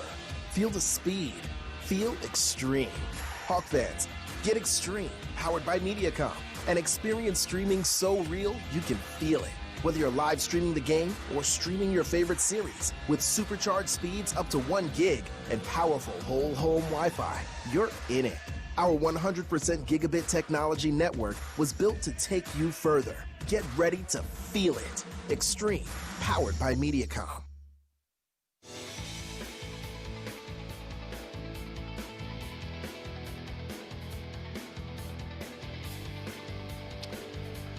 Well, thanks for joining us tonight on Hawk Talk with Fran McCaffery. I'm Gary Dolphin, alongside former Hawkeye great Bobby Hansen. Okay, Gonzaga's in the rearview mirror. How do you flush it mentally for the guys? I mean, they're veterans, they get it, but what's the first thing they had to do when they got back Saturday, yesterday, today, and get ready for 20 monsters in the Big Ten, starting with Purdue tomorrow night? Well, you got to reflect on what Saturday was, you know, where the deficiencies were. Fran talked about it. Defense, rebounding, rotations were slow, the shots didn't drop. I would think a guy like Jordan Bohannon would come out ready to get after it. Ready to fire. I look for great games out of Jordan, out of C.J. Frederick. But you also got to remember, you know, this is the start of the Big Ten now. This is new season, Gary. 20 games coming up. You got to remember Purdue got you twice last year. Ooh, that's right. Hung 104 on you at Purdue in February and really spoiled senior day here last year. So just all things to motivate you.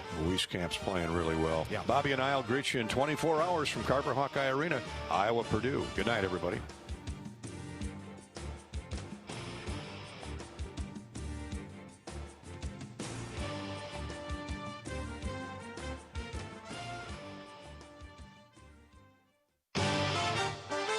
On the Hawkeye Sports Network from Learfield IMG College, this has been Hawk Talk with Fran McCaffery, presented by 1201 Kitchen and Tap in Coralville, featuring an extensive menu of steak, seafood, and sandwiches, along with a full bar and wine selections. Also brought to you in part by Bud Light. Whenever there's a game to watch, there's a Bud Light there. Ford, inviting you to visit your local Ford store or buyfordnow.com. Hy-Vee, save time and shop online with Hy-Vee Aisles Online. Go to HyVeeAislesOnline.com. U.S. Bank, helping individuals and businesses work toward their financial goals. Equal housing lender, member FDIC. And by U.S. Cellular. U.S. Cellular is proud to support Hawkeye Athletics. U.S. Cellular, choose fair. The preceding has been a Learfield IMG College presentation of the Hawkeye Sports Network.